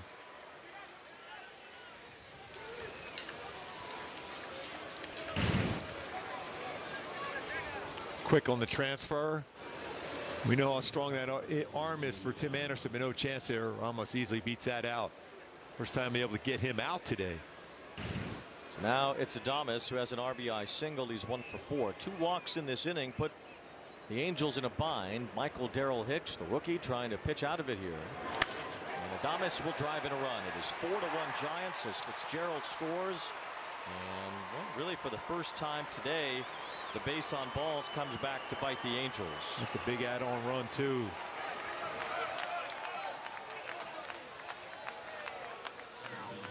He's hoping that Adames got out of town before he got hot, and he's got 2 RBIs now in this game. Drove at 112 last year. He's certainly a run producer. But out of 8 walks, that's the first one that has come around to score. It's kind of remarkable. As I said before, the Angels were fortunate that it was only 3-1 because the first 7 walks they issued did not come back around to score at all. Finally, one has, and now it's a 3-run game for San Francisco. And the guy you really want to avoid up at the plate with runners on here. And run charge to Ian Anderson. Jung-Hoo Lee today is 0 for 4. And hard, but right at Shonowell. That ball was crushed. Giants get 1 here in the 8th.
Nearly 60-year-old stadium. It will turn 60 next year. That game, those moments, the World Series in 2002 stand as the ultimate in Angel Stadium history and for this franchise's history as well. That stadium was rocking. This stadium so far this season with the home games has been packed and loud too. Good crowd announced today, over 36,000 on a holiday. The Angels fans hoping to see some offense here in the later innings. Only 2 hits today as Tyler Rogers sweeps one out of the zone to Joe Adell. Yeah, you got that frisbee, slider, and sinker. That doesn't have to be called a strike there because it's well off the plate. There's such a difference when you see those calls change at bats. That's why more than anything we're going to see some sort of automated ball strike system in the near future. perhaps as early as next year. It was tested in spring training. Seemed to be successfully tested. At some point it'll be in the major leagues, probably in that challenge form that we saw during spring.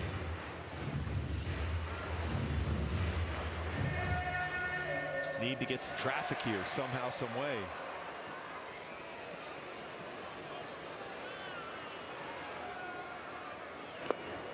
Cut on and missed by Adele for strike 3. Angels have struck out 8 more times today. That is 76 strikeouts in the last 7 games with only 7 walks. The 4 walks in the previous 6 games tied the fewest in a 6-game span in the history of the franchise. A few more walks at least today. Still not many hits. Strike 1 to Anderson.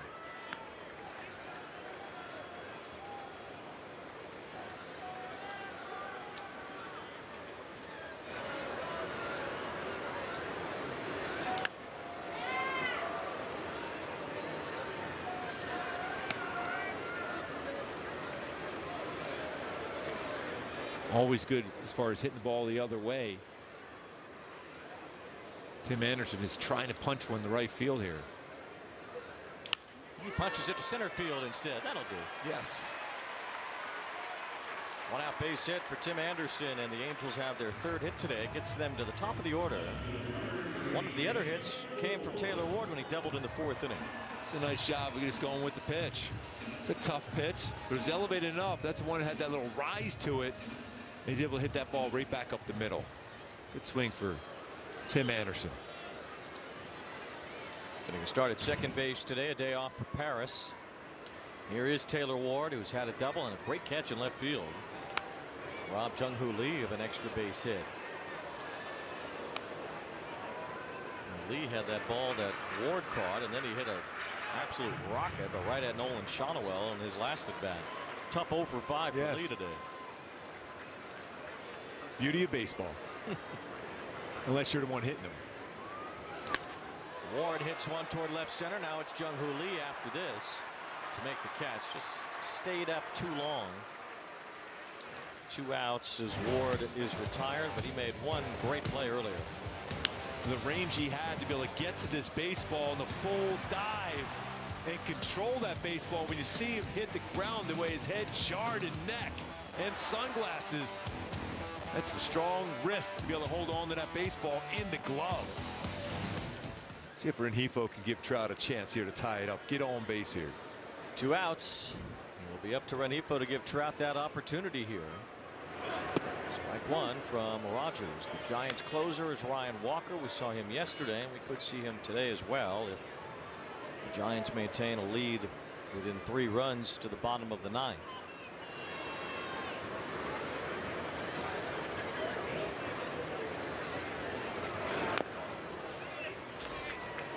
It really is a beautiful day here. The Giants have left 11 men on base and had more opportunities than even what they've cashed in on. Mentioned the 8 walks and only 1 scoring so far. And sometimes when you do that, you don't score. Your opponent can go back and take it away from you. And it was missed opportunities, but the Angels is trying to get some traffic to do that. And the Giants have kept the Angels in this game by not cashing through. A little tapper here as Rogers has it. He's thrown a little high, and Rengifo is still out. The first baseman VR got on the bag.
Before the game, he is our Toyota player of the game.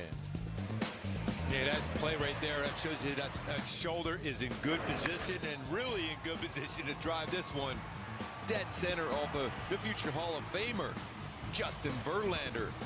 And that reaction, perfect.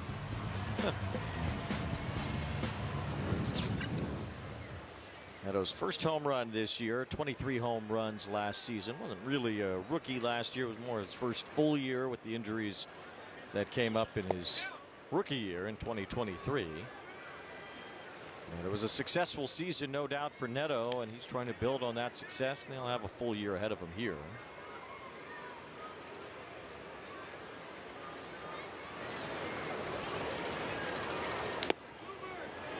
A lot of falling behind today from Angels pitchers. Mentioned the 8 free passes. Darryl Hicks now behind Chapman with the Giants' third baseman leading off here in the 9th inning. Skies one. All the fielders wearing sunglasses today. Neto is calling off Rengifo to make that catch. 1 out. Stream every out-of-market game live or on demand. Plus stream MLB Network 24/7 for the entire year. Blackout and other restrictions apply. Visit MLB.tv for details.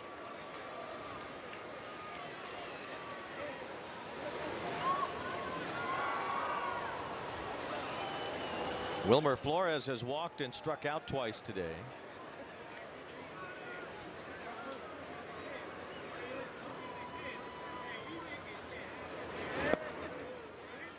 Good pitch there on the sweeper from Darryl Hicks. Jacksonville University, 27-year-old rookie. Started impressing in the minor leagues last year.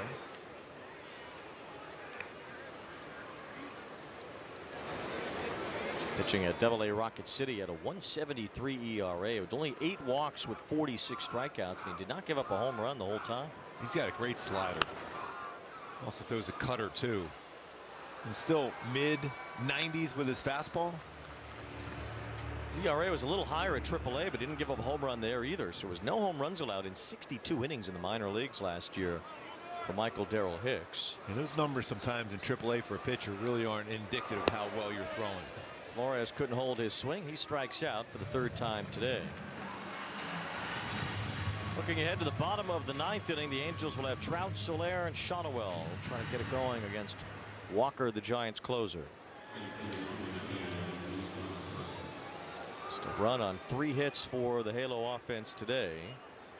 Day off tomorrow. They'll play Pittsburgh Tuesday night. Jose Soriano against Bailey Falter.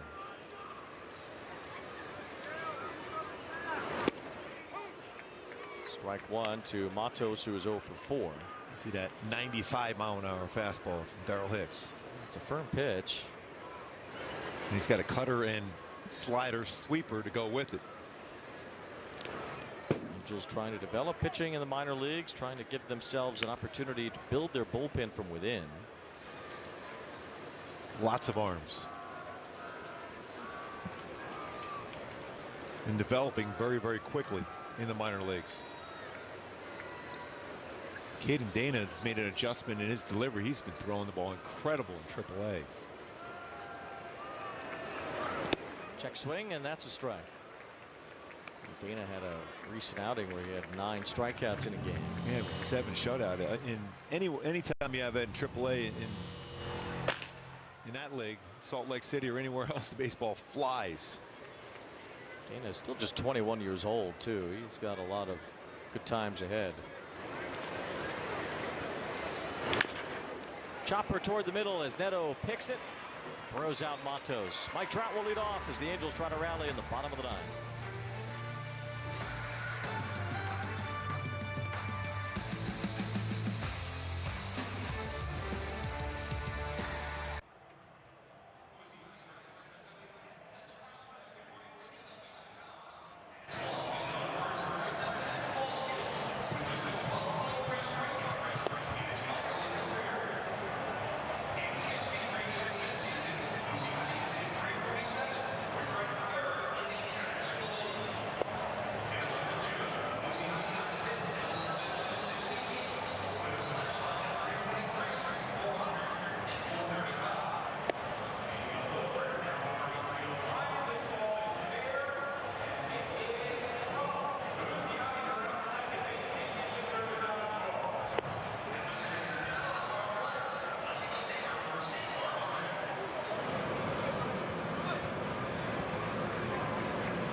buckets off the bat. He's hit the ball well at times this season when he's got that timing together. It's good to see him go down and get a curveball and a changeup last night. His hands have been quick. He's homered to right field. He's homered to all fields so far. A lot of power. Go back to Hyundai Key for the game today. Jump and see if Trout can get this offense jumped and get it going here with one swing in the back. Get it going. The momentum going against a very tough closer here for the Giants. Ryan Walker has been pretty good since moving into that role in the middle of last year, replacing Camilo Duvall. Walker 5 for 5 in save tries this year with a save yesterday. And misses with ball one to Trout. 19 pitches last night for Walker in getting the save. He almost gave up a third homer to Trout yesterday. Trout just missed. A ball that would have been a home run in about half of the major league stadiums, including Oracle Park in San Francisco, but not here. Trout has struck out twice today and walked.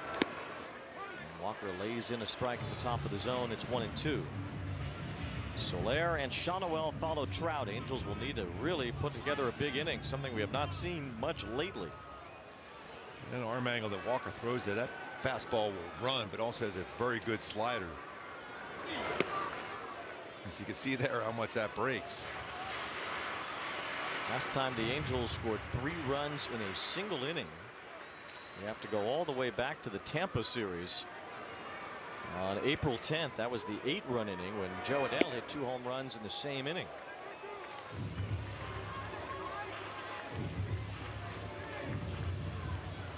Trout has worked a full count trying to get on base and start something for the Angels in the bottom of the 9th.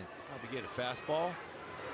Breaking ball, and it's ball 4. Wow, that was a break. As Diaz has been inconsistent around the zone today. He's called some strikes off the plate, called some balls that have been in the zone, including this one. That was definitely a strike. As we can see right there, that slider definitely upper part of the strike zone in the middle of the plate. The Angels get the benefit of a missed call. Now Trout's on base. Here's Soler. That was an angry throw after that pitch. He's thinking, I just threw a perfect pitch against a future Hall of Famer and I didn't get the call. Muscled up and overthrew his first pitch.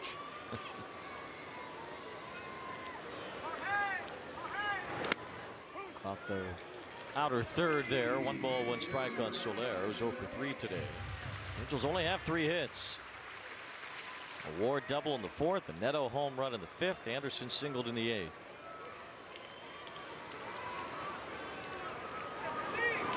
Line drive. There's a hit for Soler. Trout will hold up with nobody out, down 3. No reason to test it. The tying run is on its way to the plate. Nolan Shawnuel. That's all you can ask for is that opportunity here in the 9th. And Soler, another base hit. That sinker that ran middle down, lines it left center field just like that. You have that opportunity with Shawnuel with O'Hoppe behind him. So Walker 19 pitches yesterday. Was able to get through it for the Giants and hold a 1-run lead. So far today he's thrown 9 pitches and he's allowed 2 base runners. Stick around. Angels Live postgame presented by OC Navigator. See if the Angels can rally here and give the postgame show something to talk about. Yes, most times you think about Shawnuel's power, it's usually on the first pitch. Facing Ryan Walker, Shawnuel has walked twice today. It was a first pitch fastball, but on the outer part of the plate for a strike. Yeah, you would have to get one of those sliders down and in to be able to drive that ball to right.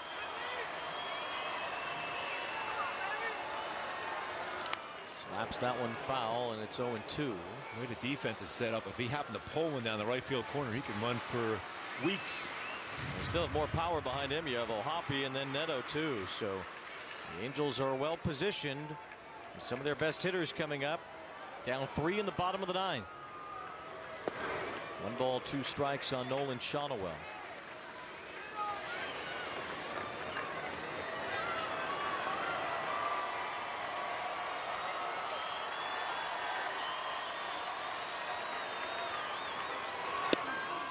Called strike on the inside corner.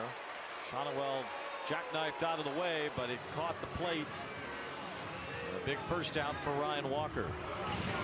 Yeah, that was definitely a strike. There was that sinker that runs back. Freeze is a left-handed batter. It's at the hip and brings it in the inside corner.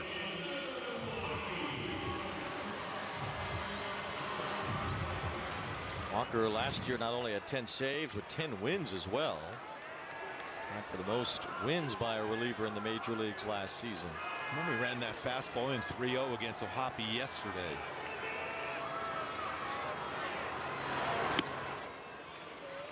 That's a good play there.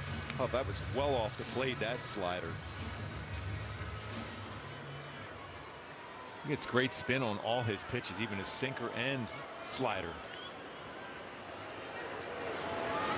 Falls behind Ohapi, 2 balls and no strikes. Angels have not had a hit yet today with a man in scoring position. It'll take at least one here to tie the game. Trout walked. He's at second. Soler's at first after a base hit. 2-0 on Logan Ohapi. Line drive and through, a base hit to left. Chapman couldn't reach it with the dive, and the Angels load the bases here in the bottom of the 9th, and it's Zach Neto coming up. That was very similar to the pitch he grounded out on yesterday to third base. Another fastball that ran in, but it's strong enough there to get it. They're going to have a pinch runner now. Kevin Newman is at first base in place of Ohapi. This time he was able to get the barrel out just enough to get it by Chapman. 3-0 swing in there yesterday. It was a ground ball. This time a 2-0 running fastball, but this time he got the barrel out and got a base hit. Well, Neto stood up on a fastball from Justin Verlander earlier and crushed it 428 feet.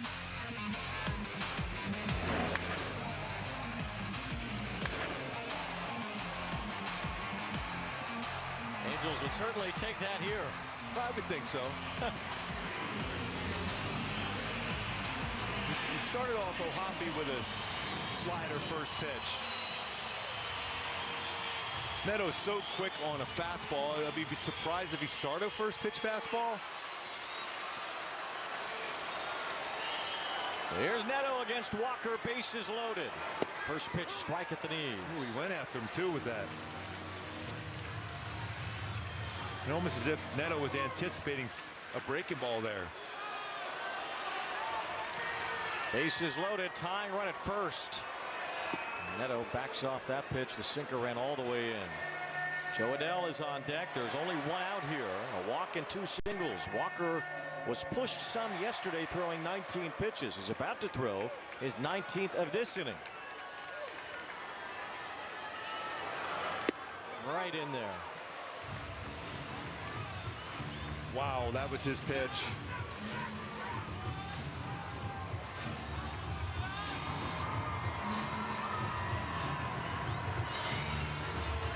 And it's so tough, especially for a young hitter, when you take that pitch, not to be overly aggressive the very next pitch.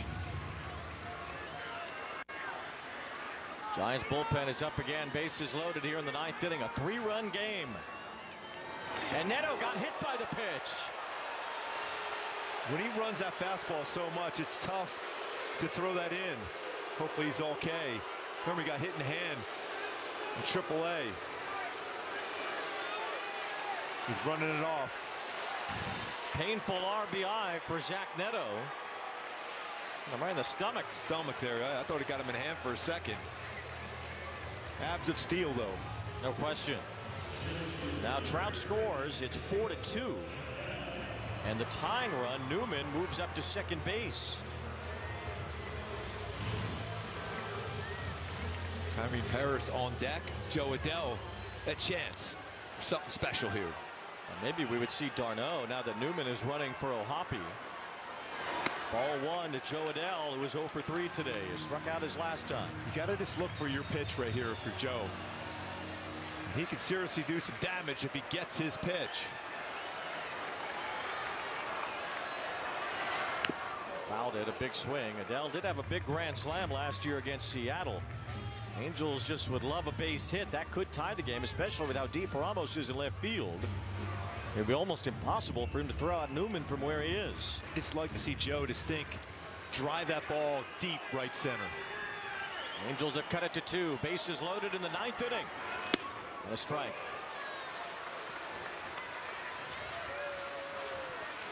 Kyron Paris on deck. He would bat for Anderson. Ron Washington putting a lot of faith in the young Kyron Paris if he does get a shot here. 1-2 on Adele.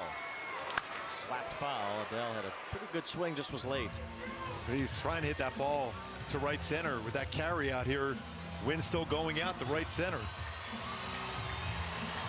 Angels looking for a Sunday comeback, an Easter comeback against the Giants in the bottom of the 9th, trying to win this series. And Adele lines it. It's fair down the left field line. Soler scores. Newman scores. Here comes Neto. The winning run on the way. The relay. He is safe. A giant comeback. And the Angels win it 5-4. Well, if you're going to check it, they got no choice but to check it.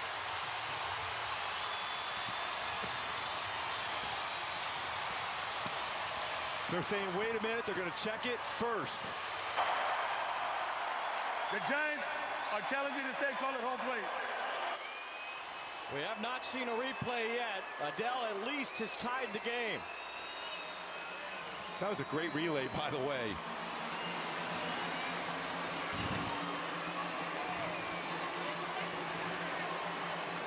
What a swing there. He's hit breaking balls exceptionally well. That's the play at the plate in question. You see the relay coming in. I think he got underneath it. I think you're right. Here we go on this shot. Yes, sir. He's safe.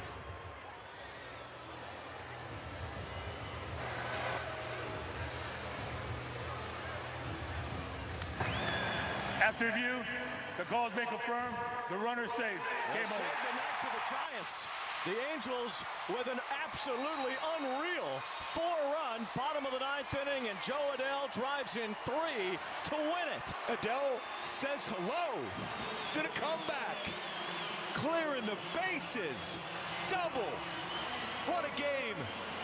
The beauty of baseball, when it doesn't look good, it can turn out good.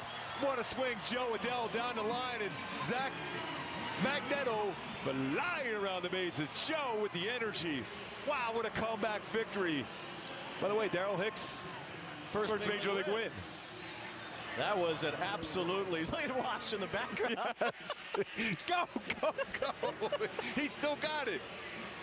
Wow, what a comeback win. Huge, huge win for the Halos. Joe Adele with the biggest hit of his major league career, probably of his baseball life. The game-winning 3-run double knocks off the Giants, a series win, and here's Joe with Erica Weston. Joe, what a moment for you. Once you get to second base, a lot of emotion out of you. What does this moment feel like? It's unreal. We've been grinding it out. Today I didn't feel my best in the box, and later in the game I was able to come through a little bit.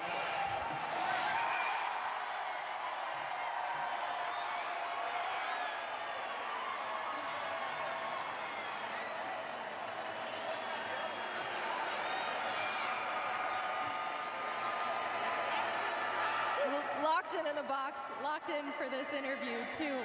After Walker threw a bunch of pitches in the game yesterday, you feel like you had an opportunity back-to-back days seeing him again? I'm not gonna lie, I didn't hear a word you just said. I'm freezing. No, I mean, you never know we're gonna come up in a situation like this. Trotty told me to keep it simple before I got up there, and that's what I tried to do. I got the job done. What does it mean when you have Trout giving you some advice like that to come up with such a big moment in this game? Yeah, you know, those words are priceless, and any chance I can get to calm down the moment and make something happen is pretty special. So, great group. Series win against the Giants, that'll make you feel good too. Well, let's keep it rolling. Thank you. Thanks, Joe. Nice job. Oh, I mean, I love the fact he went down and got that pitch. There were some tough pitches. Walker's a very good closer for the Giants, and what a swing that was. Adele gets down and gets it. Not only keeps it fair down the line, but a perfect spot that's spinning, and he turns on it. Right down in the corner, Wayne. What a swing. The play at the plate to end it. Zach Neto just ahead of the tag. And a 4-run ninth gives the Angels a series win against San Francisco. Wow. Probably the second. Happy Easter, everybody. Happy Easter indeed.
Employee pricing. You pay what we pay. Only from your local Ford dealer. That was quite an Easter egg hunt for the Angels today. A stunner in the bottom of the ninth inning, trailing 4-1. They score 4 times, 3 runs driven in by Joe Adell with a double into the left field corner, and the Angels steal one away from San Francisco to take 2 out of 3. They'll be back Tuesday to play the Pirates here at Angels Stadium, as it will be Angels Live starting at 6 o'clock on Tuesday. Don't go anywhere. A big one. Angels Live postgame with Erica Weston and Garrett Anderson. They'll break down the comeback next. For Gooby and Erica, I'm Wayne Randazzo saying good night from Angel Stadium.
at nhtsa.gov.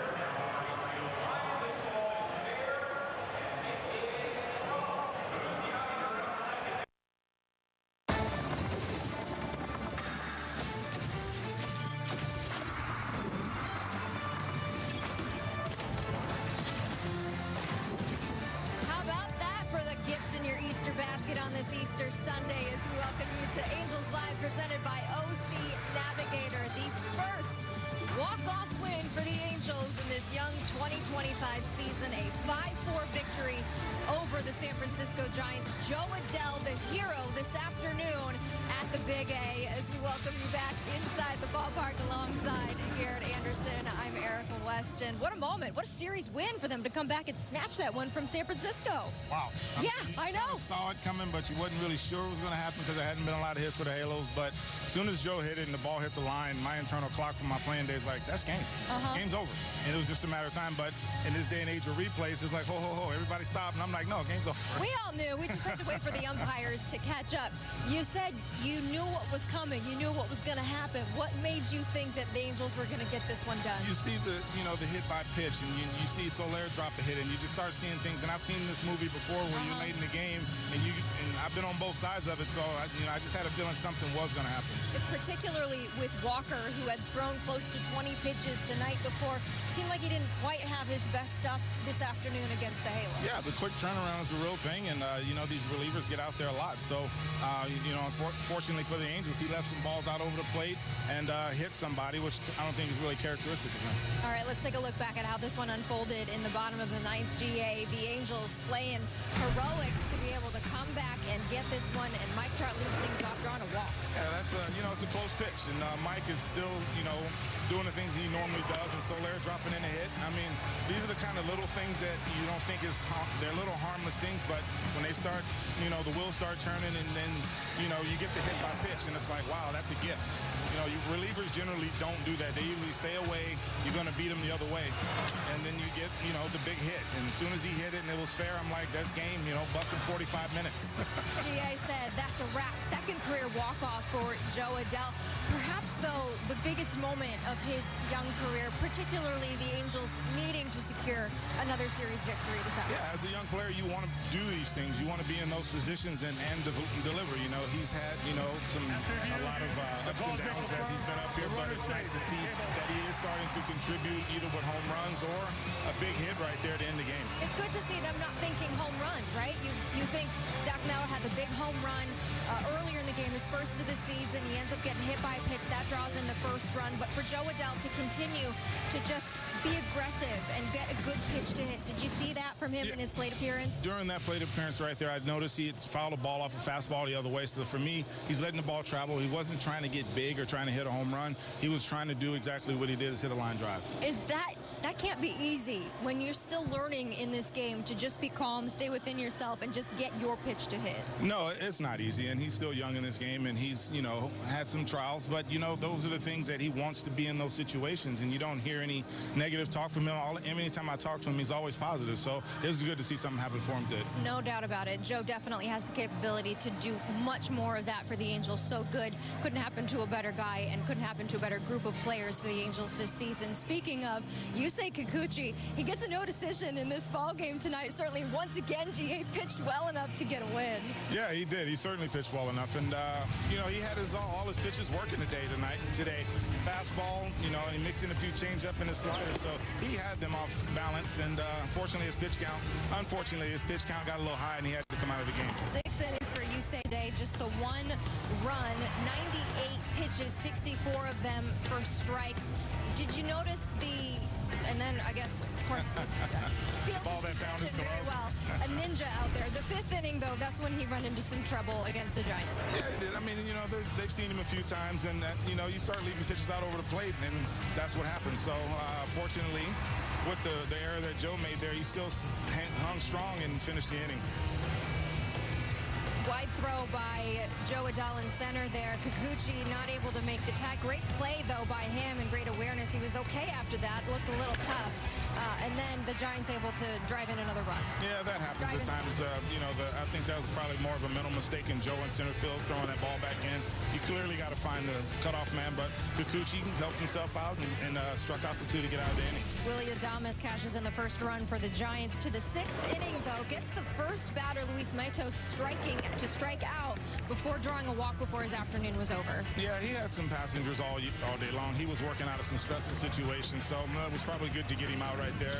It wasn't like a stress-free day for him. There's a lot of base runners. That was what happened in his last outing against Dallas, too, right? He had a much more manageable pitch count in those 6 innings of work, but there were a lot of high-stress situations and a lot of traffic for him this afternoon. Yeah, and then, Wash is very aware of that. And, like last night, he got the starter out of there last night because of where he was in the lineup. So, all of the things you just have to manage as a manager. All right, it was great stuff from Yusei Kikuchi and the Angels to be able to secure a series victory and a walk-off winner by Joe Adell this afternoon. Halos come back, win 5-4 against the San Francisco Giants. And how about this, Angels fans? They just won you free French fries, free medium fry tomorrow with any $2 purchase, only on the app at participating McDonald's.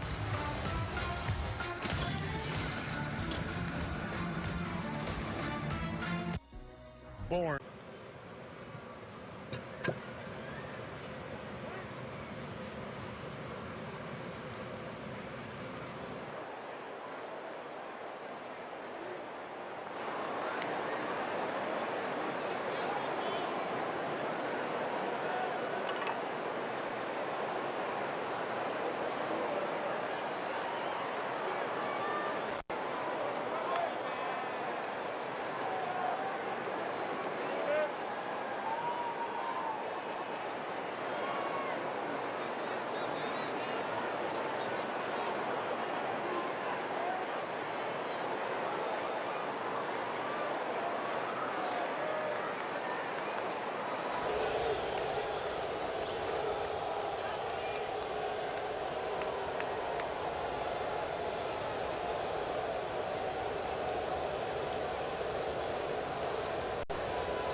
Angels Live is brought to you by the OC Healthcare Agency. Navigate to a healthier you at angels.ocnavigator.org.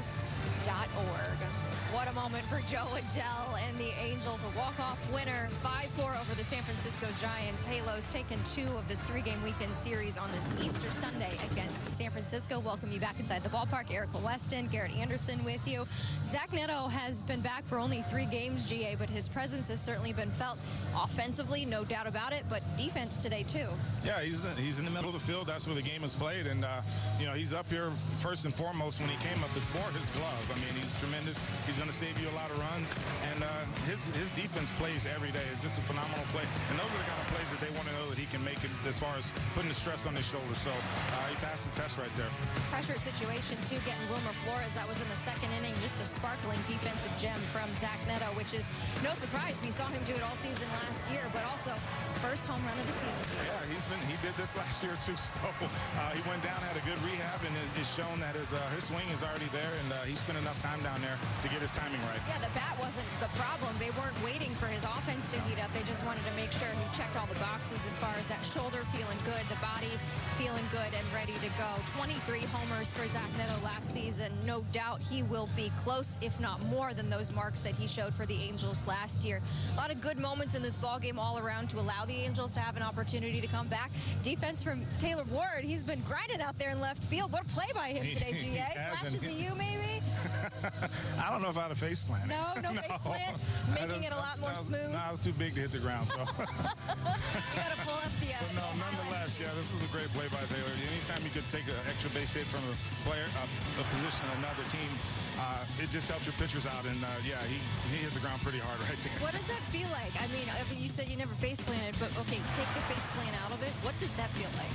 It jolts your body when you hit the ground because there's not really a lot of give. I mean, you see grass there, but it's really thin and it's, tight carpet. So he felt it. It rung his bell a little bit. He shook his head, yeah. Yeah, he got up and it was like, okay, I'm still out here in left field. But great to see from Taylor Ward. You know, he puts a lot of pride in that glove, and the San Francisco outfielders have been doing a lot of work against the Angels, and he was able to pay him back with that one. And that's what that plays every day. Your defense plays every day. He's not going to hit home runs. He's not going to get hits every day. But the hustle you can do in the outfield and help your team, you can do that every day. Makes a difference for the Angels. Certainly did this afternoon. An exciting Easter walk-off win for the Halos. Stay with us. Much more reaction ahead on this Easter Sunday.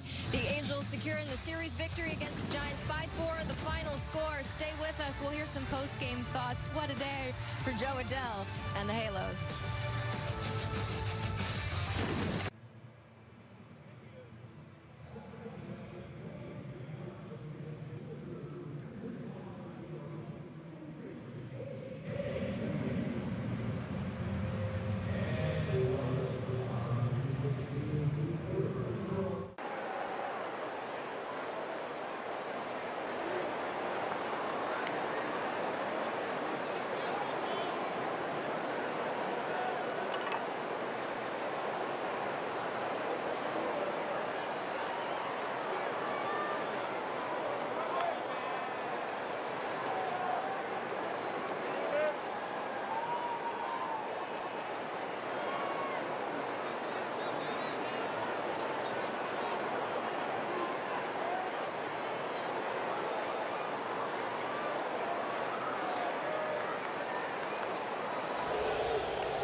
Imagine the reward. Visit adoptuskids.org. Angels Live is brought to you by the OC Healthcare Agency. Navigate to a healthier you at angels.ocnavigator.org. Joe Adell, the hero this afternoon for the Halos. Second career walk-off hit. He plays winner for the Angels today. 5-4 the final score. Let's go inside the Angels clubhouse and hear from the manager, Ron Washington, on the big walk-off win. Well, I just show you we're not quitters. We kept fighting, and it was against their closer. And we got into a situation where we had a chance to put it away, and we finally got a big hit in that situation. And that's what it's about. What can that do for you guys kind of going forward? Well, anytime you get a win, it does something for you. And the way we got it today, let's enjoy it. But we got Pittsburgh coming in town on Tuesday.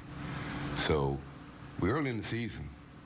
And we just can't let a win like this all of a sudden think we didn't figure something out. Nope. Every day you go out there and play a major league team, you got to figure something out.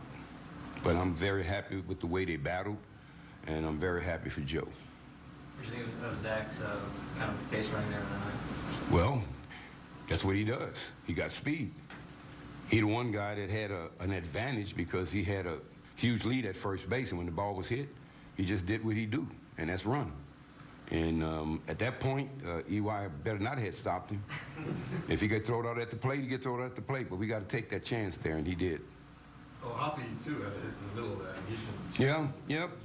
Everything that happened right there in that ninth inning was huge. Everything. Mike's walk that let it off. George got beat. He got a base hit. So it all led to what happened at the end. And it was nice for Joe to come through. What you get, Kikuchi? He did a hell of a job. He really did. He had traffic on the bag all day. He worked around it all day. You know, and that one run that they ended up getting, it was only because we made a foul play. And, but nope, he had reached the 100-pitch mark. He had been fighting from inning 1 to inning 6, and I just thought we needed a change. And we got to the point where we could have gotten out, and we didn't. We didn't. And that's the way baseball goes. What was the conversation you had with Lasky? What happened there? What was he pointing? Well, you know, the guys was fired up in the dugout, and something was yelled he didn't like. So I tried to get out there and defuse it, and I just told him, talk to me, you know. And if you're right, don't let what they're saying affect you. But hey, Laz is he's a good umpire, and he just want to do his job. And you know, when you compete, you know, that type of stuff is going to happen. That's all. And I just was trying to get one of my guys from not getting thrown out. That's all I was trying to do. What do you think of Giants player Lee after these 3 games? You know, pretty good little player. Looked like he got bat-to-ball skill. He got speed. He's got a strong arm. He looked like he have a feel for the game of baseball. So, no, he's a talent. What is the behavior you say between the starts and the starts? He hasn't had the support, big support yet. I didn't quite understand you. Yusei hasn't really gotten any kind of support, run support from But any it's Kikuchi? between starts and the starts, you know. Well, you can look back. We got 5 pitchers. None of them has been getting run support. So you just got to pitch. Baseball is a type of sport that the tide will change. If you keep going out there and just take care of your job, the tide will change. And I think Kikuchi is the kind of pitcher that he will keep going out there, taking care of his job, and the day will come that we will support him. You know, lately he's been supporting us, and pretty soon we'll start supporting him. We're a team, so we're not going to say we're not supporting this guy, not supporting that guy, but a lot of our pitchers go out there, they're not getting runs because we're not scoring runs. You know, we're not scoring runs, and we're in a lot of ball games, and we're not scoring runs. So just think once our offense starts to click and what can happen. All right, GA, let's take a look at the next series probable starters. Day off tomorrow on Monday. It'll be Bailey Falter with Jose Soriano in game number 1. Yeah, they get to miss Skeens this time through. Dang it! I'm sure the Angels hitters are, I don't know, they probably would have been excited to face Probably Paul just to see what all the hype local is, guy. yeah. The hype is real. No, it's real. Yeah, it's real. They'll just miss him. They get the former Halo Andrew Heaney on Wednesday with Tyler Anderson rounding things out in the series finale before they head back out on the road. Just to circle back to what Ron Washington was talking about, what he often says is he believes in baseball gods, and perhaps something today, there's something to that, to which that can carry them through the rest of the week with what happened this afternoon. Well, wait, who knows? Who knows? I'm not asking you to opine. We're thankful for the hit by pitch and the hanging slide. Absolutely. Sometimes that's baseball. That's what he said. What does he say? That's the way baseball go? That's the way baseball goes. That's the way baseball go. Fun one, though, this afternoon. And they needed that, right? The offense been scuffing a little bit coming off the trip in Texas, in Houston. The offense able to get 4 runs in the bottom of the 9th to come back, and when they needed that as far as confidence booster to know, hey, we can do this. Yeah, they did need it, but he did touch on something during the post game there. He said that, you know, don't let this think we're really back in it. You know, Right. Yeah, it was a great inning, but before that, they really didn't have much to talk about as far as on the hitting side. So yeah, great win, but still note that you have a lot of work to do. Just keep it all in context. We got another game on Tuesday. Good stuff, G-Gate. Thanks for joining us for this post-game edition of Angels Live. A fun one at the Yard on this Easter Sunday. The Angels delivering a walk-off winner and a series victory over the San Francisco Giants. Angels off on Monday. We'll join you once again Tuesday at 6 o'clock for Angels and Pirates. Game number 1 for Garrett Anderson. I'm Erica Weston. Enjoy the rest of your weekend. We'll see you Tuesday from the Big A.